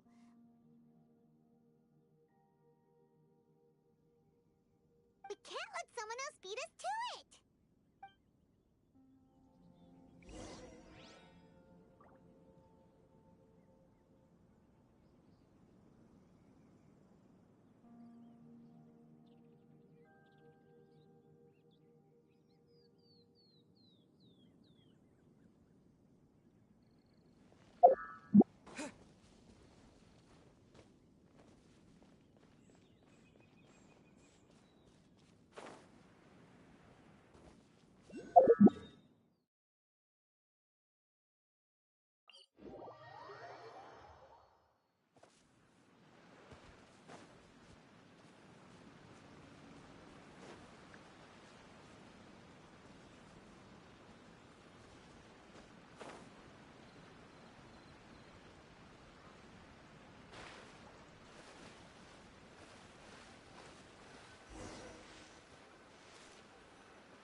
That's everything we need!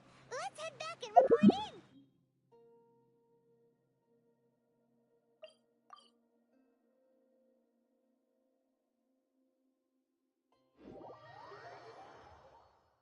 Paimon's curious if Beto's made any progress.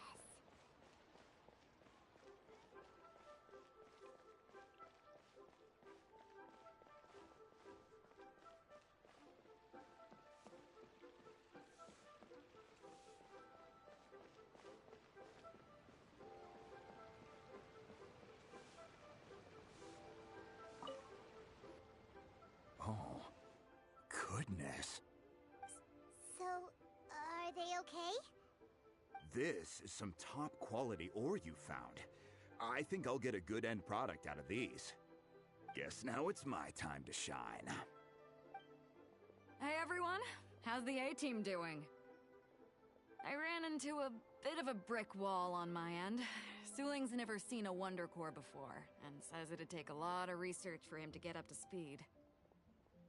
Leave the Wonder Cores to me. I'll work on them while you go about your business. Don't worry. It won't take me too long. Much obliged, Master Zhang. We should look into the Adepti sigils next, but where should we find items relating to the Adepti? I'll sort that out. Oh? You got this then? Yes. I have been training with the Adepti for years. I know a thing or two about making sigils.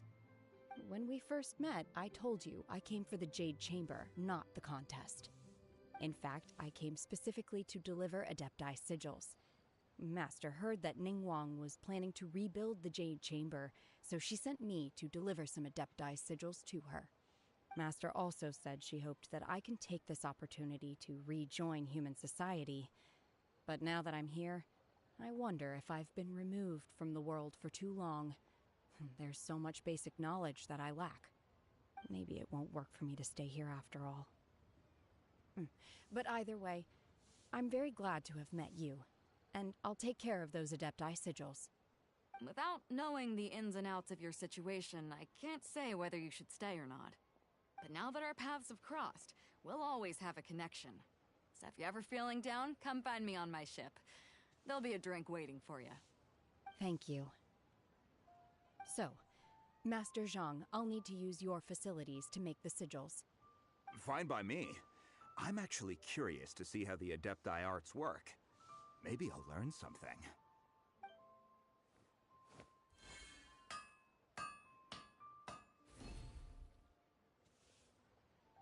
Whew. The sigils are ready.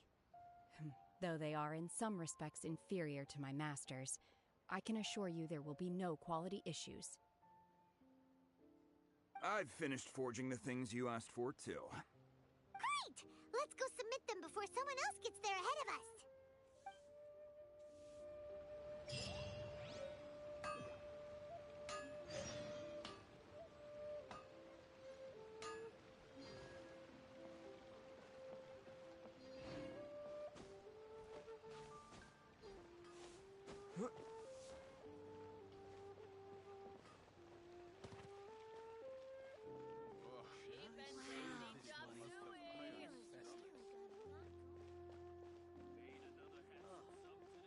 What should I try this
Ningguang's little secretary. We found all the materials. Oh, already? All three of you found them together. Okay, I see. The Wonder Cores and Adepti sigils look good. It seems that we found our winners.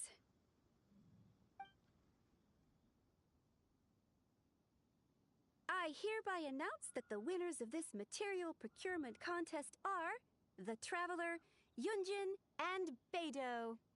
What? It's over already? I haven't even found the Plostrite yet! I can't believe it. So close, but so far. I'd like to invite our three winners to please proceed to the Jade Chamber, where Lady Ningguang is waiting for you. Huh? Where's Beidou? She was right here. Captain Beidou has some business to attend to. She will join later. Please come with me for now. All right then.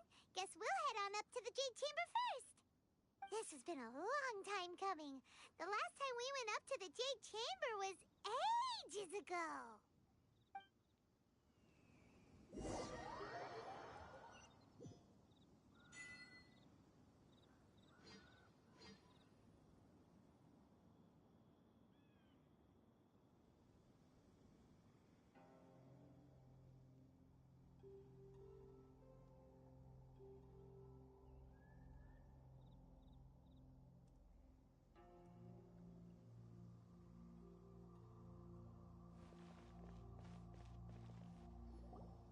Combine the Adepti sigils with the Wonder Cores and insert them into the Jade Chamber's control compartment. The construction of the new Jade Chamber is now officially complete. Once the tethers are released, it will soar into the sky. Thank you all for your work. Now it is time for me to fulfill my promise. Yeah! Miss Yun, I've already heard something about the reason for your involvement. You are looking for a venue for your new opera, aren't you? That's right. Lady Ningguang, I would like to hear your opinion. The unveiling of Miss Yun's grand new opera surely requires a venue of equal grandeur. So what would you say if I proposed that we stage your first performance right here, in the newly built Jade Chamber? The Jade Chamber offers a splendid panoramic view of the mountains and the bustling city. It is fitting for the finest performance to be hosted in the heavens. I can think of no better stage for you than here, Miss Yun. Thank you, Lady Ningguang. Then I will prepare my props and other articles shortly. Please allow me to bring all these aboard the Jade Chamber. You're quite welcome. It's truly what a good opera deserves. A traveler, Shenhe, Paimon, I'll be leaving now. Do come and see my play when the time comes. You're next. What is your question? I should clarify. I do not know your sister's whereabouts. Please, don't waste your question on this matter. Wow. You're a mind reader, Ningguang. Oh well. Guess Paimon will ask a question then. Managing a successful business is not as simple as you might think. Capital, connections, sensitivity to the trends, and instinct for what is a good opportunity. All of these traits are crucial. If you want to know how to make money, I will honor our agreement and give you an answer. But that is not to say that it will work for you. Wow. Paimon hadn't even asked the question yet. Your question was written all over your face. Now look, you helped me rebuild the Jade Chamber, and I intend to repay you handsomely for it. So I promise you that should you one day require financial assistance, you may seek employment here. I will pay you at the highest rate of remuneration. Great! So next time we run out of Mora, we just need to come to Ningguang? No more questions from us. Shenhe, you got a question? Me? Yes, this is a group effort. Thank you. But I don't have anything to ask. Are you sure? This is a once-in-a-lifetime opportunity. I'd urge you not to squander it. Yeah, just don't waste it. Hold on a second. Paimon can probably think of another one. Lady Ningguang, do you think I can ever fit in Liyue Harbor? Now that is an interesting question. Liyue Harbor is very inclusive. As long as you respect the rules here, you will not be turned away. So, the key is whether or not you yourself can develop a sense of belonging in Liyue Harbor. Huh. A sense of belonging? Yes. To become fond of a place, to feel part of it, it always requires a reason. Perhaps someone you've met, or something you've experienced here. Or perhaps you enjoy the atmosphere of Liyue, and you will become accustomed to it. In short, everyone needs a reason to stay. I hope you can find yours soon. I see. Hey, what's going on? I just went to see the fleet. I'm a little later than expected. Come on, Beidou! It's your turn! Do you have a question for Ningguang? Me? Nah, I ain't got any questions. She forced me to help out, so I figured I may as well get involved with the contest. Ningguang, don't forget what we talked about. It's not gonna be easy to deal with. I don't think my fleet can take it on their own. Don't worry. I have made preparations. The wound dressings are ready, and the Millelith have set up an ambush. Glad to hear it. Watch your back. Stay alert. Beidou? Ningguang? What are you talking about? You'll see when the Jade Chamber ascends. However, it's not the most pleasant topic of conversation. Maybe it's better that you don't know.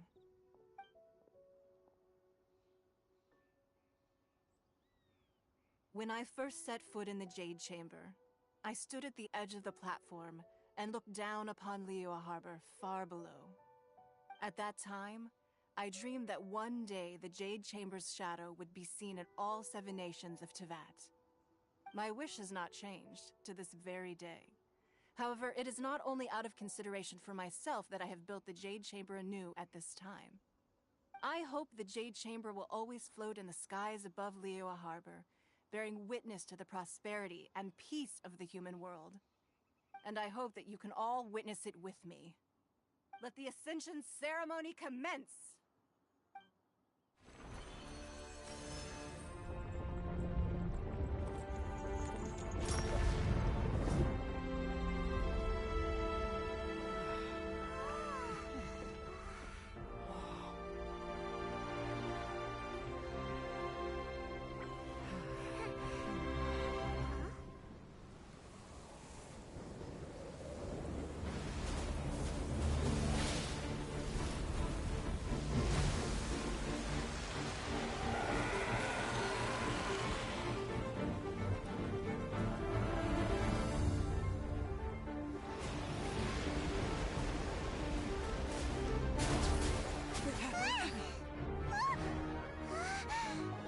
Right on cue. The Avenger of the Vortex, Beisht. Who is that? Osial's wife. Final follower of the Overlord of the Vortex. Sounds like you knew this was coming! Beidou sensed something was stirring in the deep. She warned me months ago. Knowing she harbors hatred toward the Jade Chamber, I chose to rebuild it now as a way of drawing her out. Got it. Well, let's go fetch the Adepti. No. Huh? In this human age, the people of Liyue must find a way to overcome this crisis on our strength alone!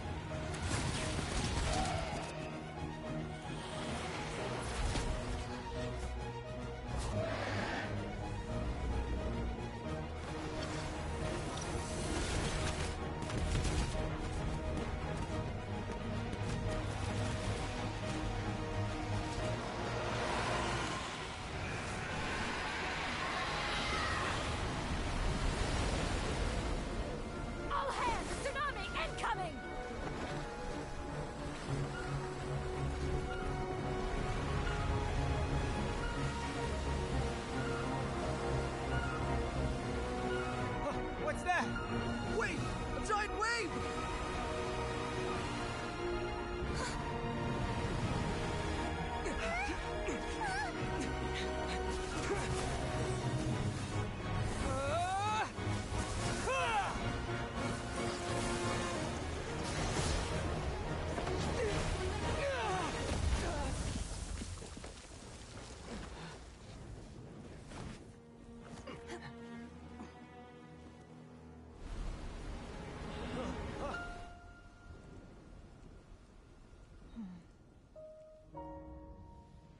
You are a cursed child. Your life brings nothing but disaster to us all. At least if you die, I can bring her back. The day you learn how to use your strength for the good of others is the day that you can truly become part of human society.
What are you doing here?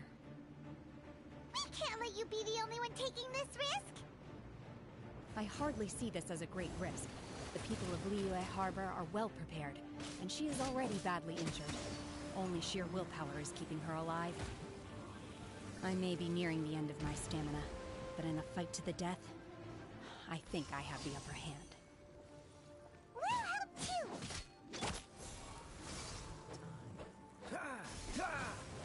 What's the hurry?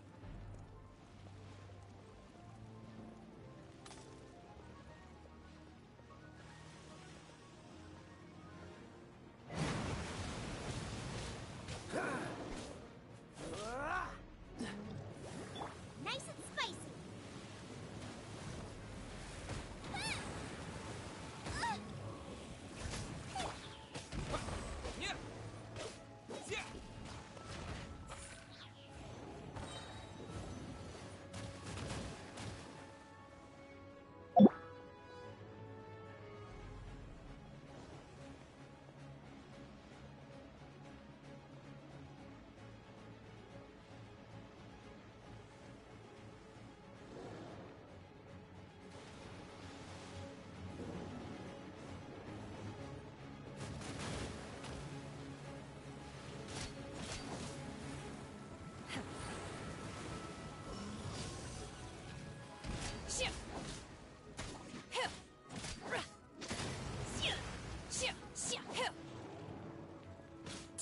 Unleash!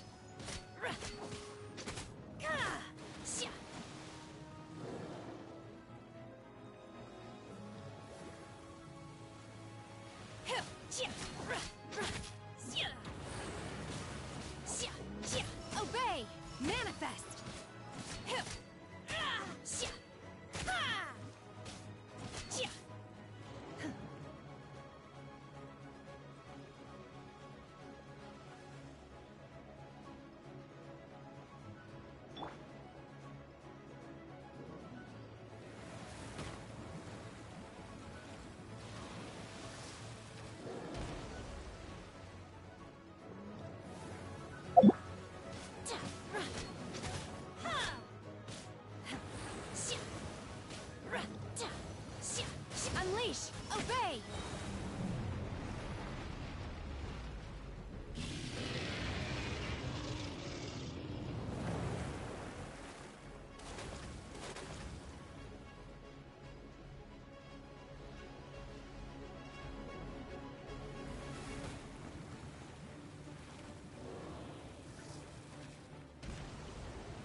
Yeesh!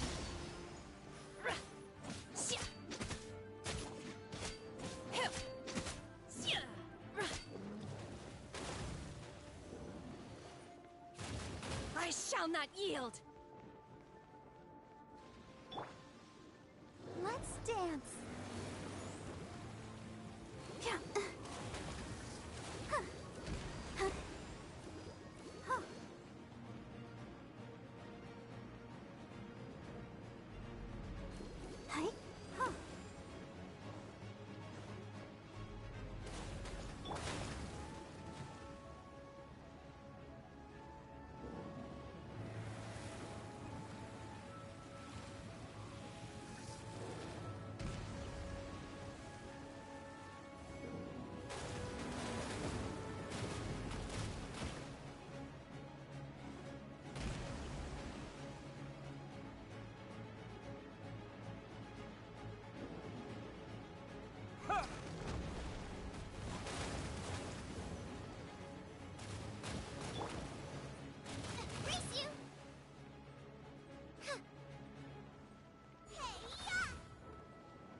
Don't get frostbite.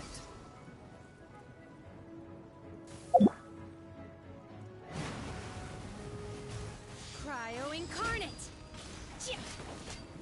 Obey! She's getting away! Shouldn't we go after her? This place is unstable. It is too risky to continue pursuing her. If the place collapsed, the consequences would be disastrous. Let's head back.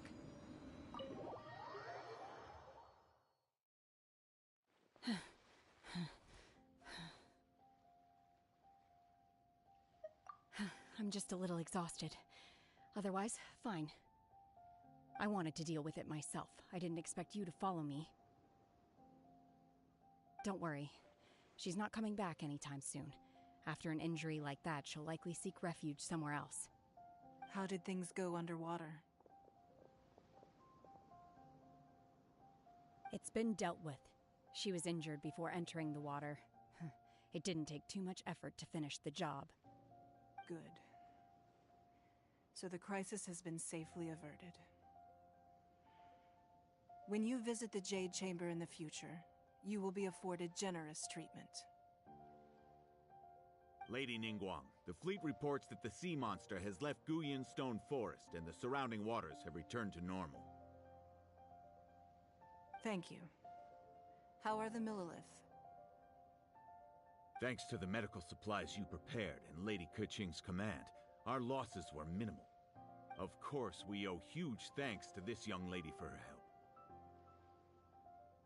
On behalf of the entire Millilith, thank you for your service.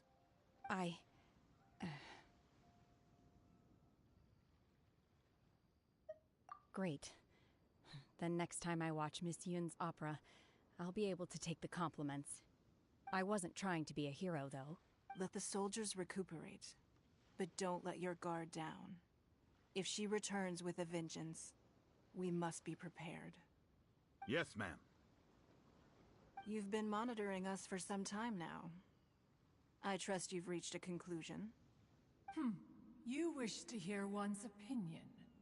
Well, things would have hardly gone so smoothly had it not been for Shenhe. That I do not deny. However, final victory was always going to be ours, even had things been a little more arduous. If it came to it, I could always destroy another Jade Chamber. One has observed your adaptation of the Guizhong Ballista, and find oneself compelled to admit that you have evidenced some degree of novel thinking. You have learned from past failures and prepared for this crisis in advance. This is considerable progress compared to the last time. Hence, on balance, one finds your performance during this trial satisfactory enough. But there will no doubt be further trials to come in the future. Do not suppose that one will not continue observing you hereafter. While the position of Tianquan remains mine, I will always ensure Liyue's safety. Shenhe, One saw you secretly venture out from the mountains a few years ago, and noticed the air of dejection in which you returned. Hopefully this trip to Liyue Harbor has been a different experience. Yes. I can't explain it, but I feel happier than I expected. Good. Traveler, please take good care of Shenhe. She is a dear child. In fact, one has many fond memories of Shenhe's childhood that she may be interested to hear about. There'll be no need for that. Oh. They are all like this. Fine. Since you care not to listen, one shan't be telling you. One shall be going homeward now. Please, have a good rest. Come to the Jade Chamber when you have recovered your energy. We must celebrate both the completion of the Jade Chamber and the fact that Liyue has weathered another crisis. This banquet must be the most spectacular ever.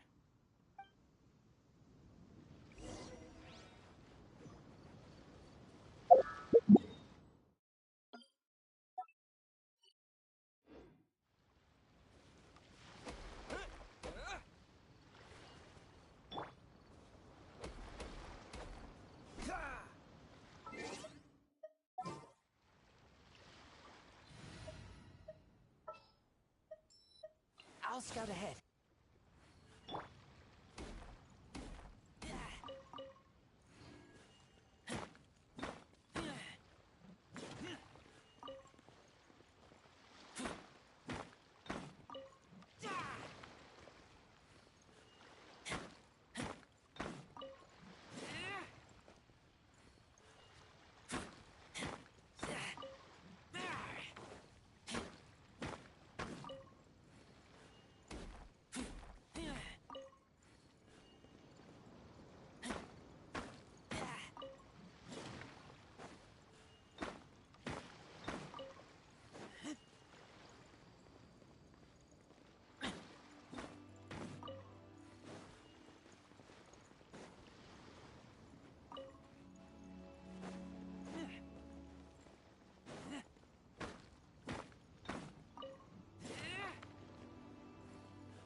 Freeze!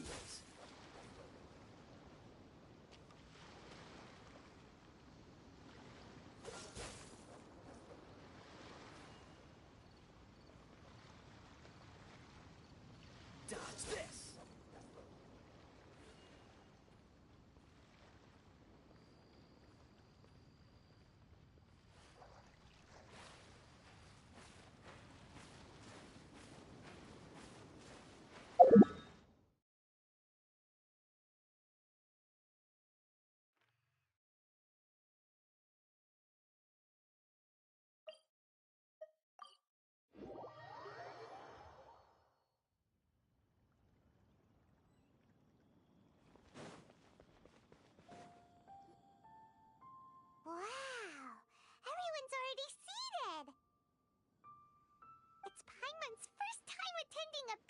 the Jade Chamber.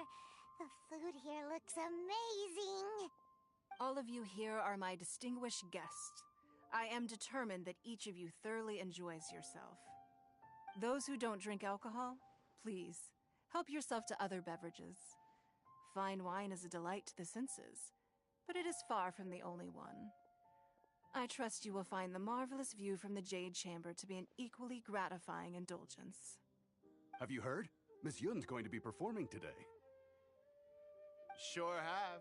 Honestly, it's the main reason I'm here. I've never missed any of Miss Yun's performances, and I don't intend to start now. I hear she's going to perform The Divine Damsel of Devastation today, the one written by her father. I've been so excited that I've barely slept the last few nights. Hey, look! Miss Yun is going on stage!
神女披冠到这里本该接近尾声，但今日我再添一笔，唱与诸位听。知道为敌人不是，自有知音何情此？功名烈烈见流星，只知不操心。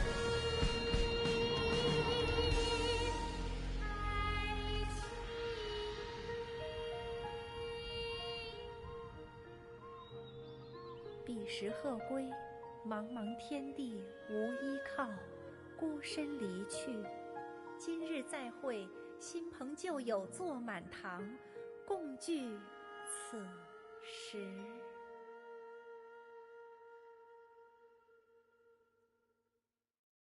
What did you think? Personally, I thought I sang rather well. It was beautiful. Paimon wants to learn too. It was wonderful. Also, thank you. You're welcome. Thanks to you, the Divine Damsel of Devastation is a more nuanced tale than ever. The play has an ending, but life goes on. I believe you will find a way to fit in Liyue Harbor. Thank you. I think I've found the opportunity I needed to change. Ms. Yun, here you are. Great to see you. Huh? Hey, this young lady with the white hair looks like some kind of VIP. Yeah, that's it, like an Adeptus. Wait, you're the girl from the opera, aren't you? The Divine Damsel herself.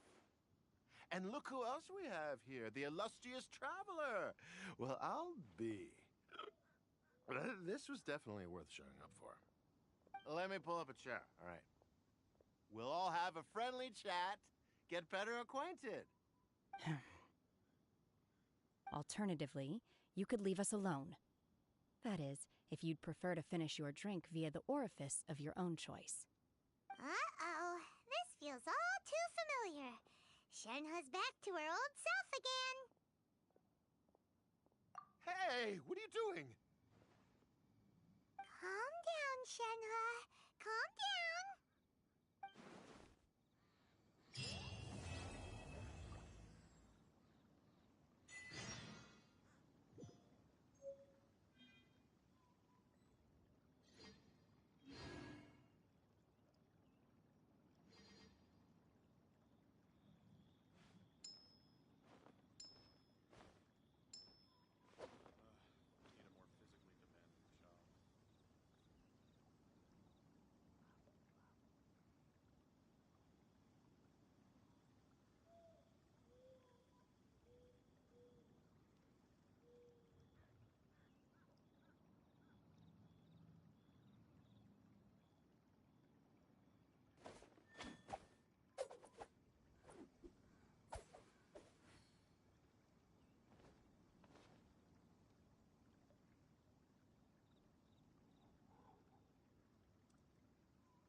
Now that I think about it, I'm glad Master sent me here to deliver the sigils. I'm sure I have much to learn.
not...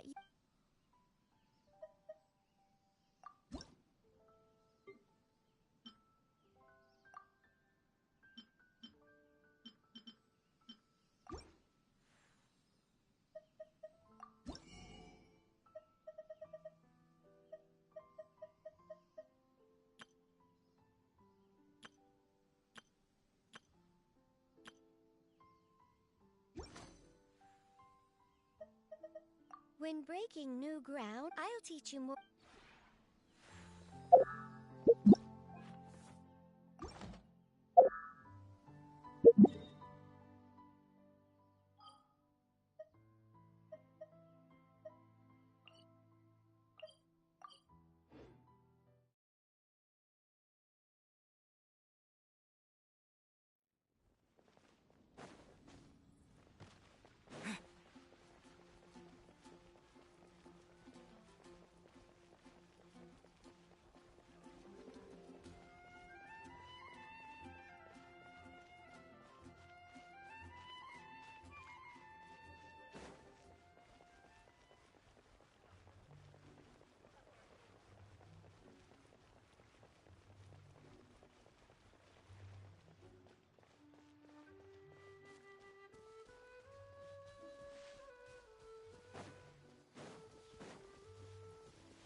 Maybe you're not...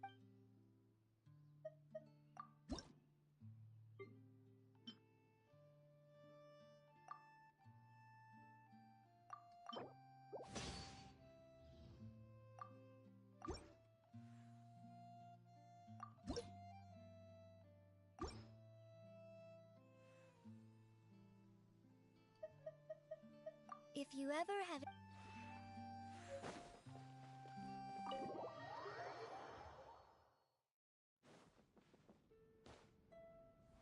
Hello. Looking... I like. The smell here. Good smell. Smell of safety. Adjusting here with...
reward on the road.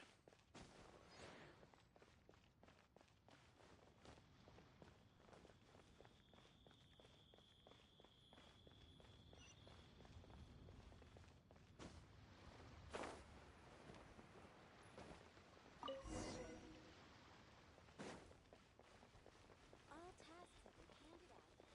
How relaxing.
Ad Astra Abyssal.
Freeze!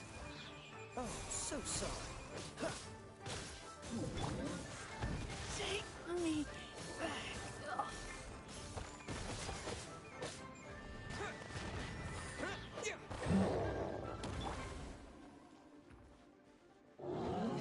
Dodge this!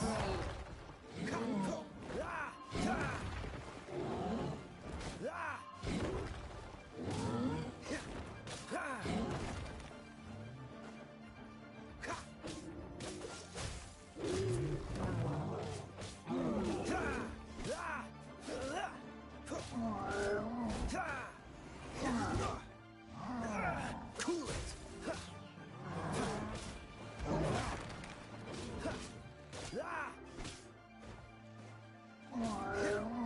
Don't push your luck. Dodge this.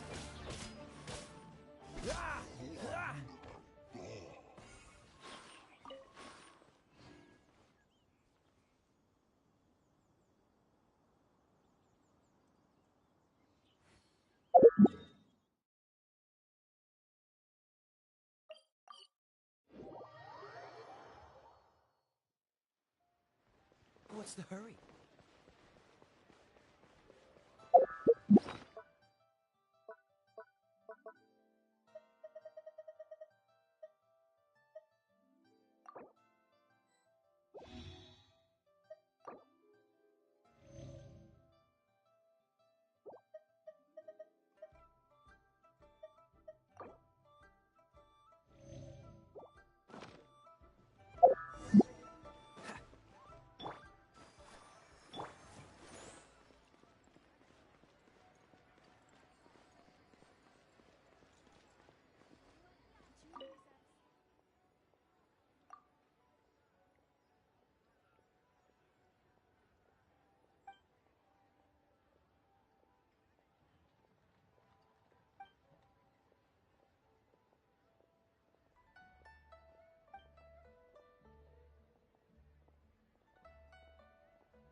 Join the Adventurers Guild. You'll have a blast.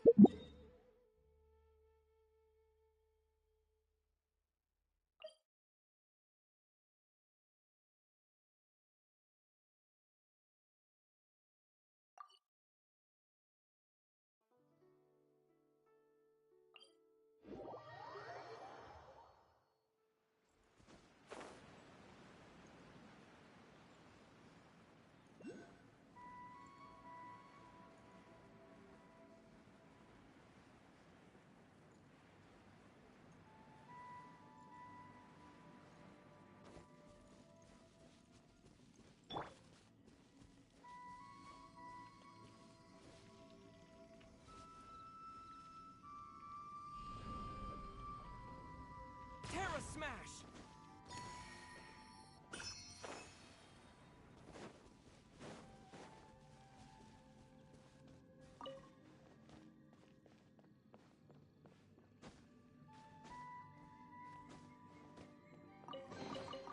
I'll keep this close.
Another test subject.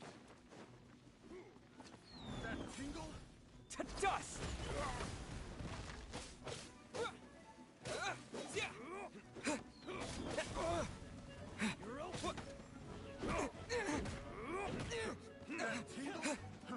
Fry!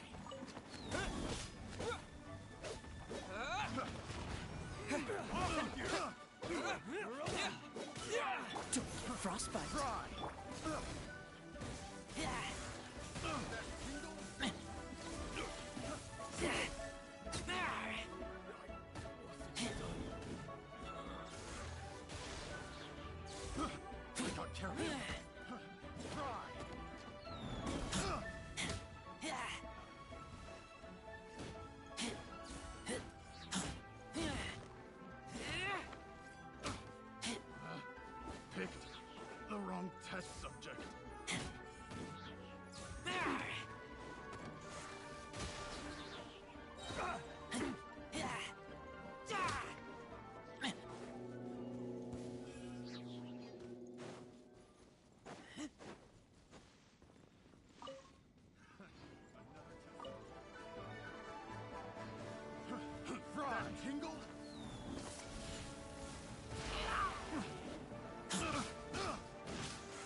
I smell rabbit.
Benny's adventure team, assemble!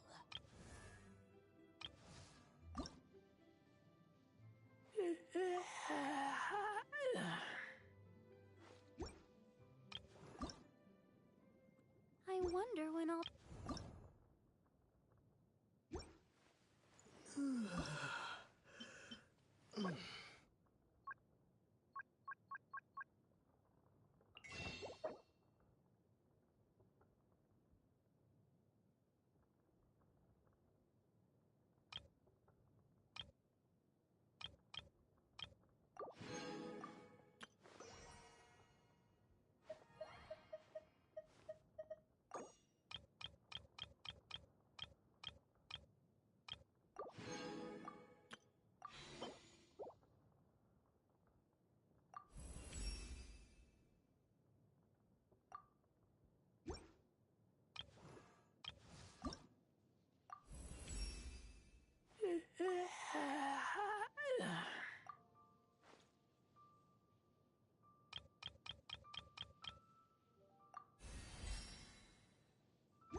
This may sound strange, but although the blood of a carnivore runs through my veins, mushrooms are the one food that I can't give up.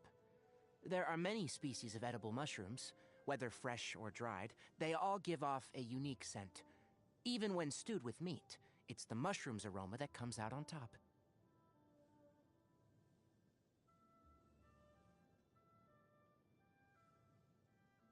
My olfactory system is overly sensitive, so I lack the good fortune to enjoy heavily spiced foods. Quite the shame in Sumeru.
I keep watch.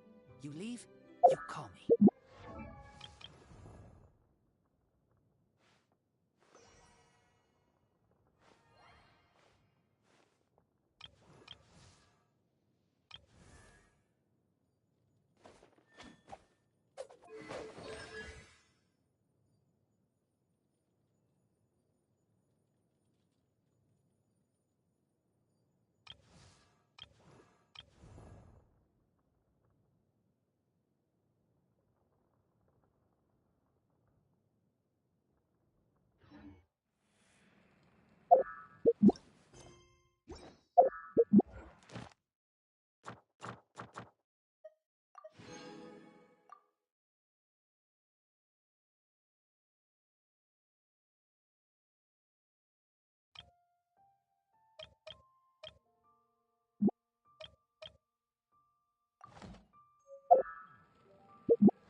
A huge statue, a grandiose cathedral. The people of Mondstadt clearly spent a great deal of resources and energy to construct them. But how aware of this was the Animo Archon on receiving this gift? And how much did he give back in return? Faith doesn't ask for anything in return, though. Does it? As long as the gods have a clear conscience about it all, there's nothing I can say about it. Shh! We're about to enter the cathedral! Don't say anything bad about the Animo Archon! And actually, the Animo Archon is... never mind! I never specifically said I would enter the cathedral. I'll leave you two to mingle with the sisters. Huh? You are the honorary knight of Mondstadt. They will surely allow you to poke into these affairs with their utmost trust. Having me tag along would only make them suspicious. Correct. And just as our little friend said, I might say something bad about the church at any time. When a non-believer steps onto holy ground, the result is never pretty. I have never received the favor of the gods in the past. I don't see any reason I would need it now, or in the future either. That's enough about that. Well... Okay, then we'll just go in our... I should warn you about one thing. The Church of Favonius wouldn't ignore the matter of the statue. But if they rashly tried anything against the Abyss, also meddling in the affair...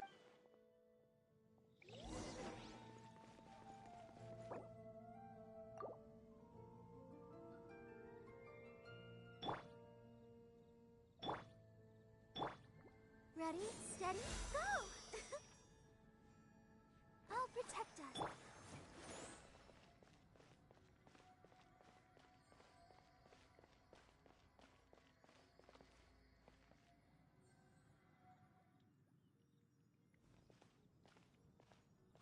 Anything the knights can do for you?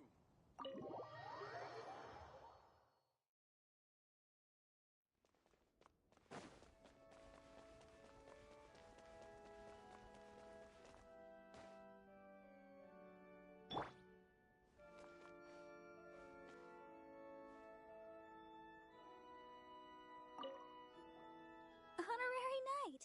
Hi, how have you been? Do you need anything today? But I should first make it clear that if you need to borrow the Holy Lyre to Hermel again, we cannot oblige. It seems she hasn't realized it's just an illusion. Oh, we're here to ask some questions about something. Barbara, have you heard about the first field tiller? What's that? Field tiller. What does it do? Of course you wouldn't know anything about that. Okay, next question. Has the church ever lost a statue of the Seven? Huh? You're here to ask about that old story? Well, I didn't expect that. That was such a long time ago, barely anyone mentions it nowadays. A long time ago, there was indeed one statue of the Seven that disappeared one night without a trace. Nearly every member of the church joined the search for it, but it was never found. In the church's records, as you might assume, this incident has been called the Lost Statue of the Seven. Of course! Of course? Nothing? So do you have any other clues? Paimon means any other strange stories? Sorry, Barbara, but we can't tell you about the statue we saw just yet. Like Dane said outside, it's for your own good. Other strange stories? I'm not sure. Let me think about what other unusual incidents are in the church's records. Oh, the Tyrant's Final Fury? No, that's from another time.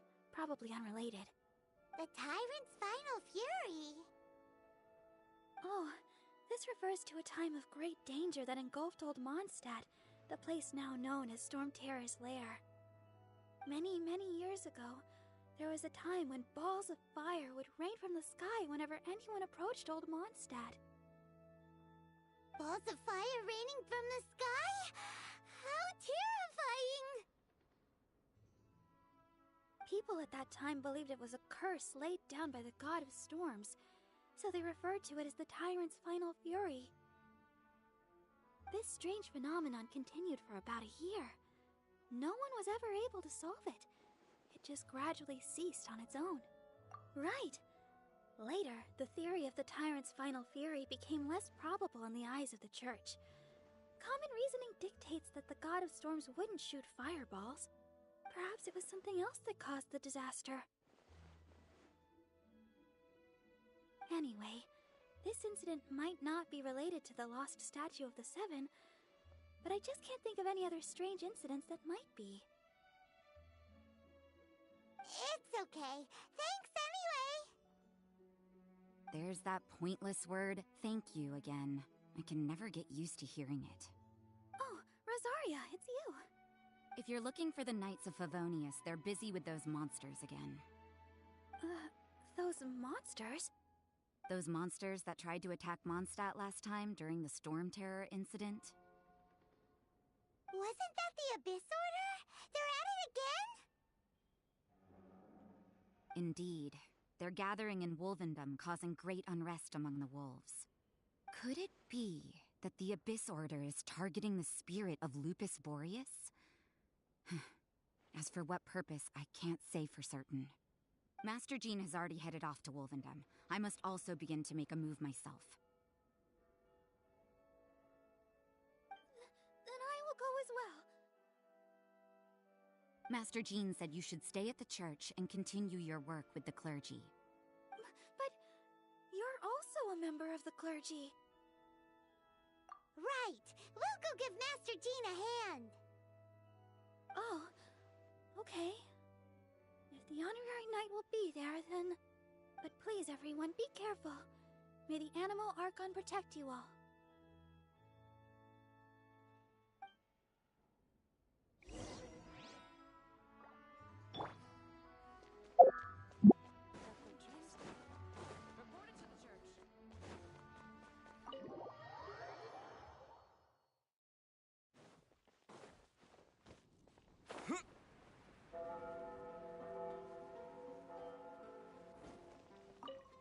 I see. This could very well have something to do with the defiled statue. But what is the Abyss Order going to Wolvendom for anyway? Are they looking to do the same as they did? No, that's not likely. Unlike Osile, who was just suppressed, Andreas died long ago. Today, it is just his spirit. The Abyss Herald may just be targeting the spirit of Andreas in an attempt to garner...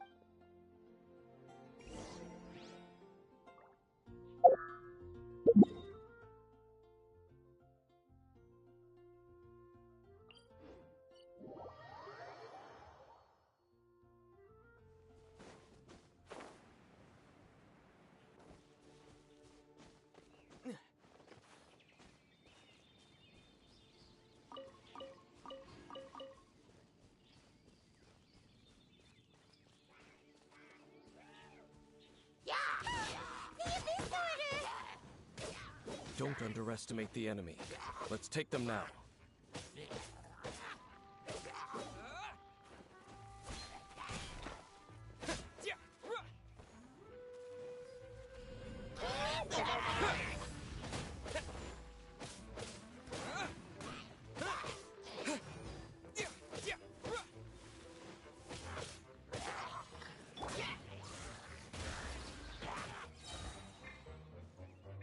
Freeze! Don't push your luck.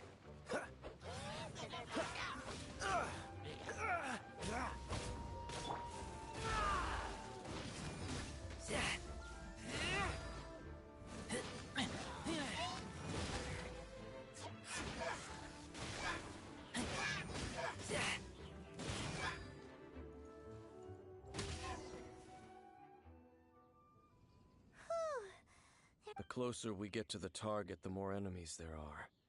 Yeah. I'm not going any further.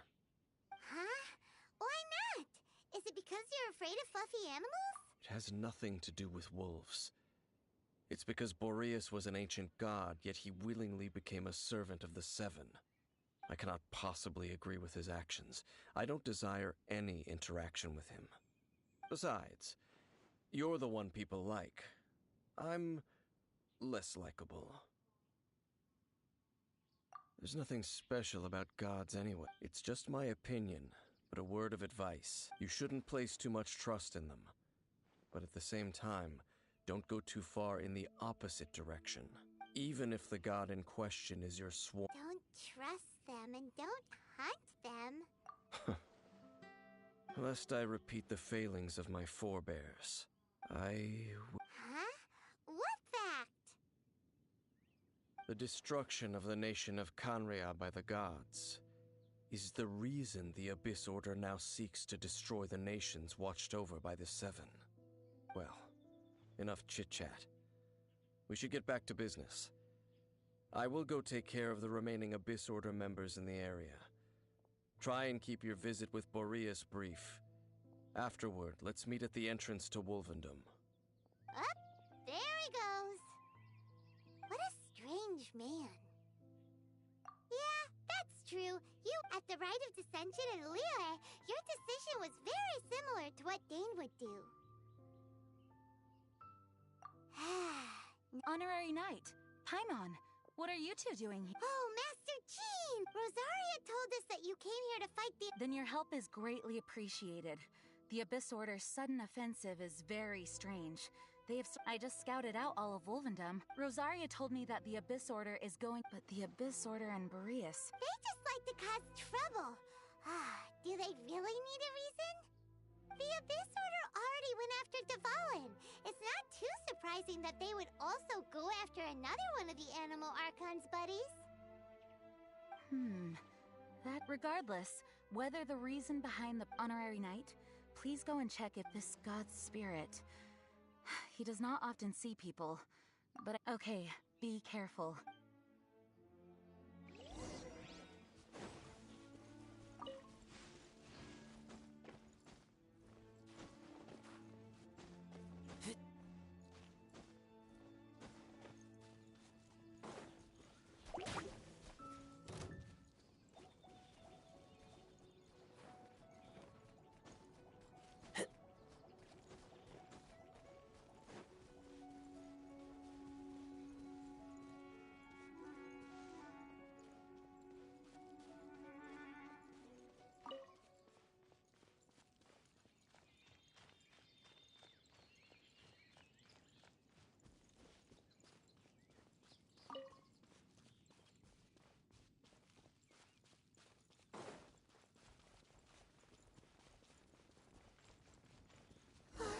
Look!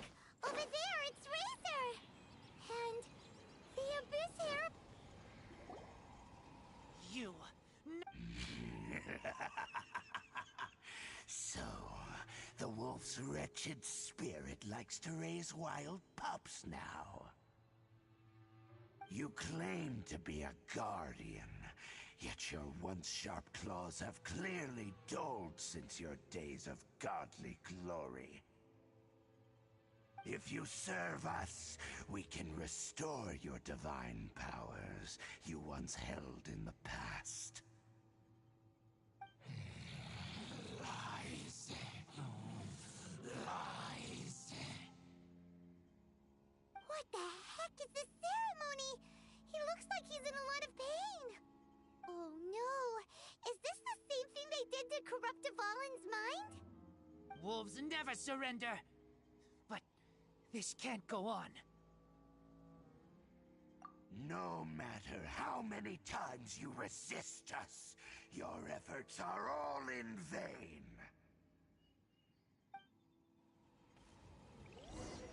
Bow before the abyss! Oh, so sorry. Decimate!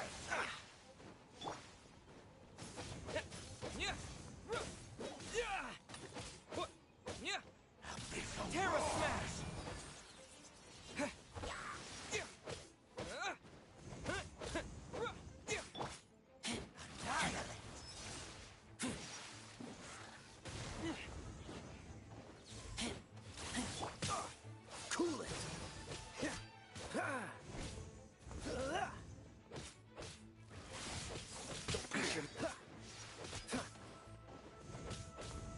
Freeze!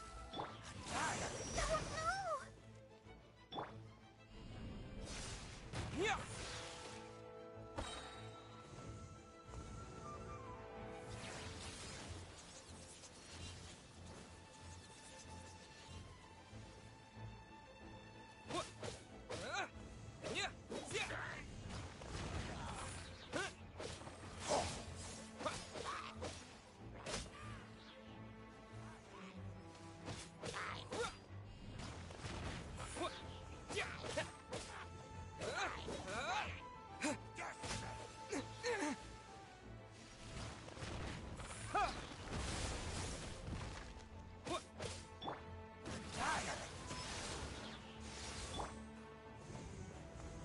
Cool it!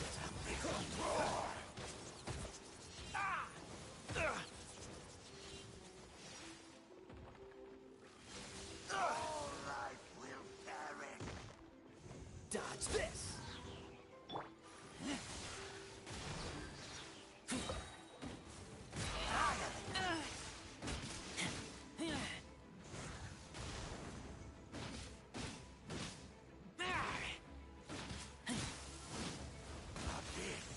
Grant me new life.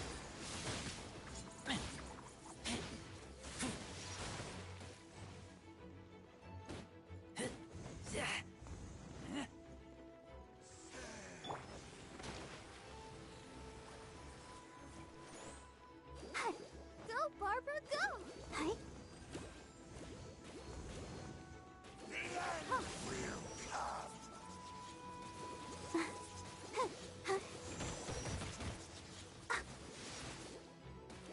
come. Yeah, hi. Go, Barbara, go! Don't push your luck. This moment will be frozen. The end is nigh. Oh!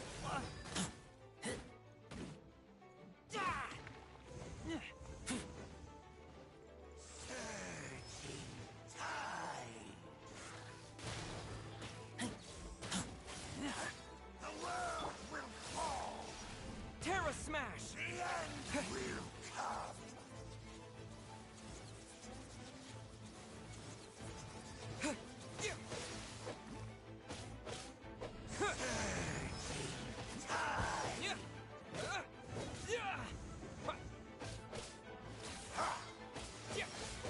The world will fall.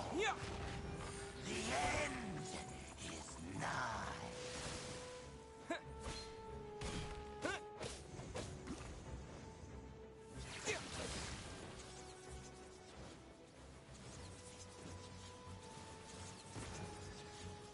Terra Smash! Surging tide. Cool it!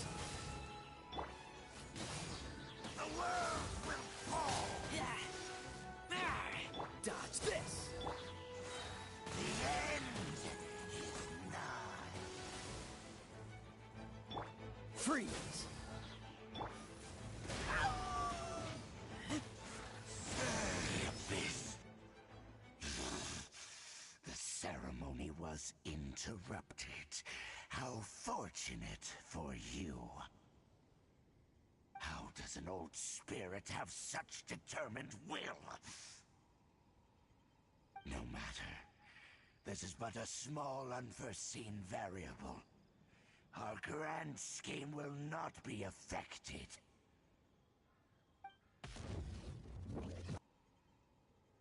It disappeared again!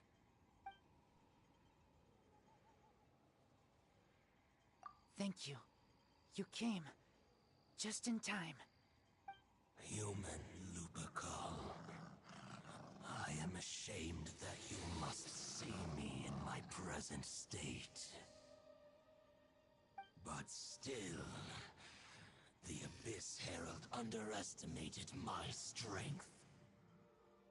Lupus Boreas never refuses trial, but scary outsider, not respect trial rules.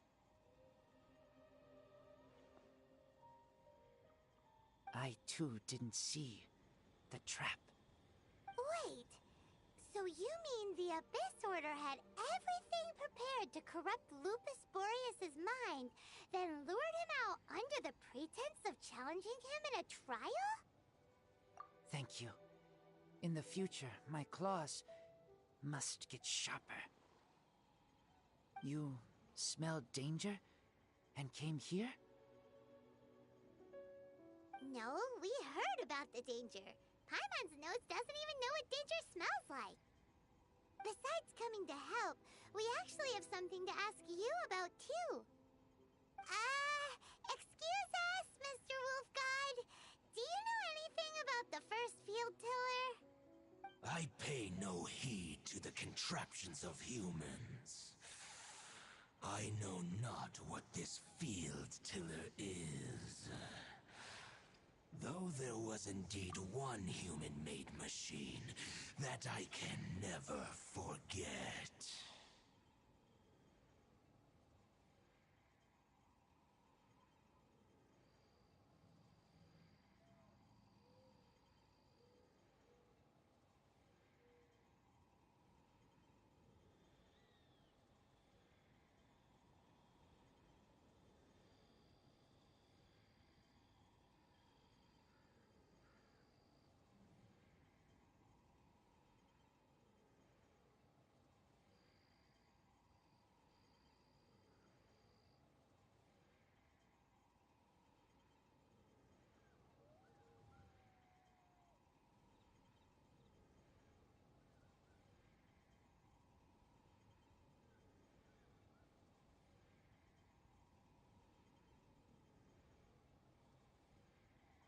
It entered into my proving ground by accident, and I mistook it for a challenger.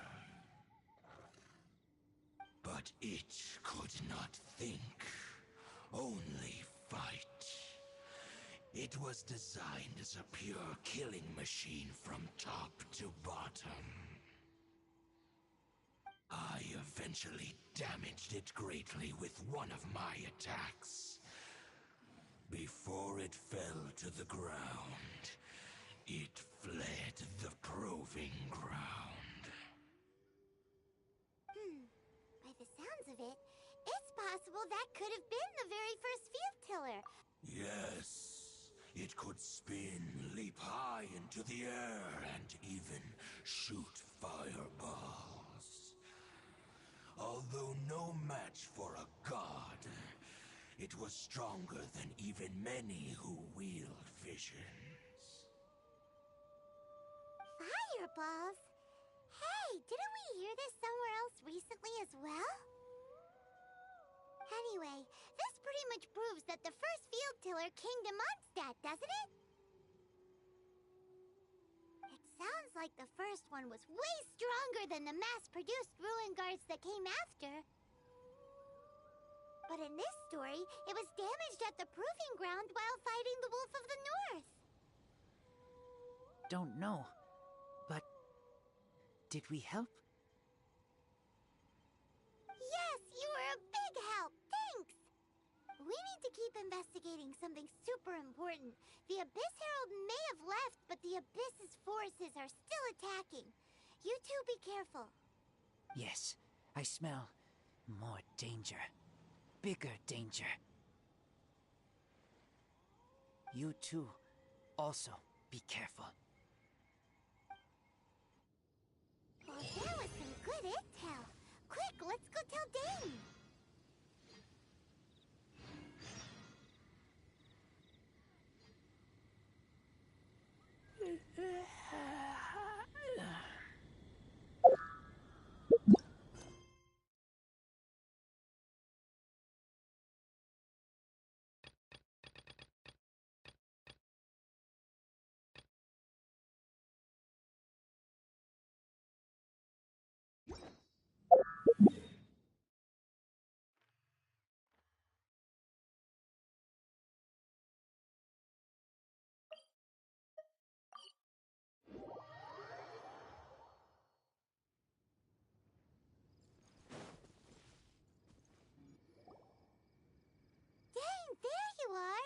Did you see Master Jean? I saw her, but purposely avoided her. As both the Lion Fang Knight and acting Grand Master, she naturally would have some reservations towards me. If I'm not careful, one day I may find myself becoming the object of one of her investigations. But back to the matter at hand. I defeated some of the Abyss forces, but wasn't able to gather any information. Did you have more success?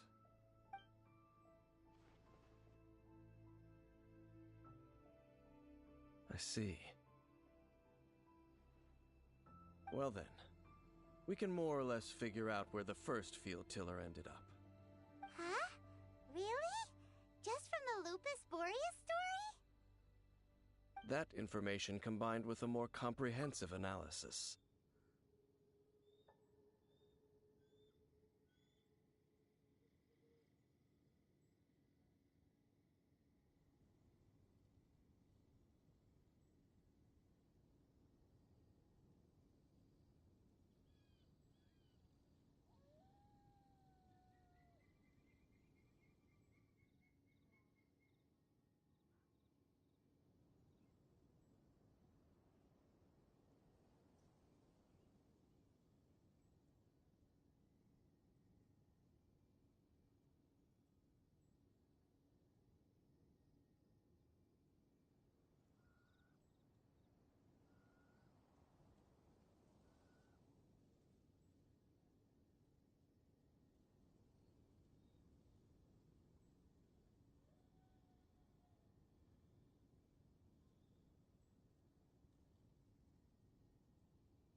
For example, the old story you told me you heard in the cathedral. Exactly.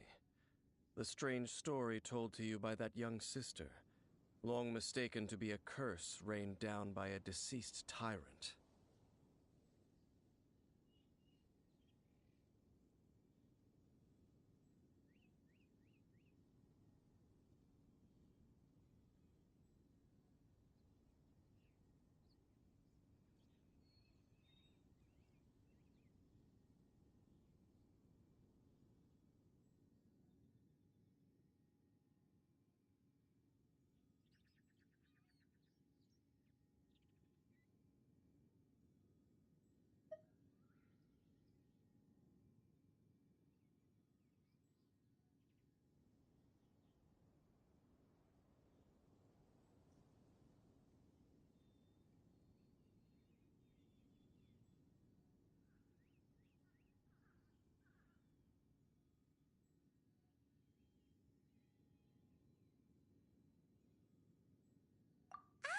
Paimon gets it.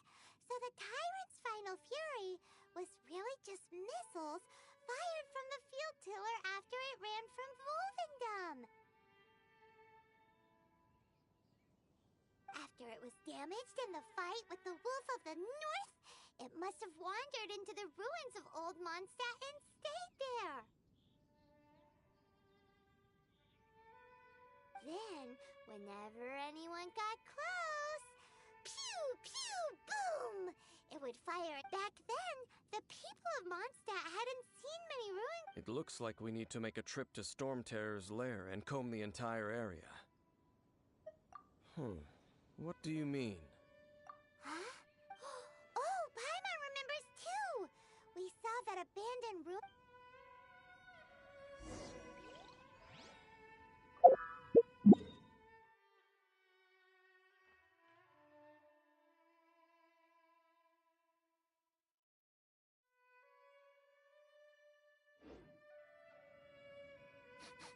I smell rabbit.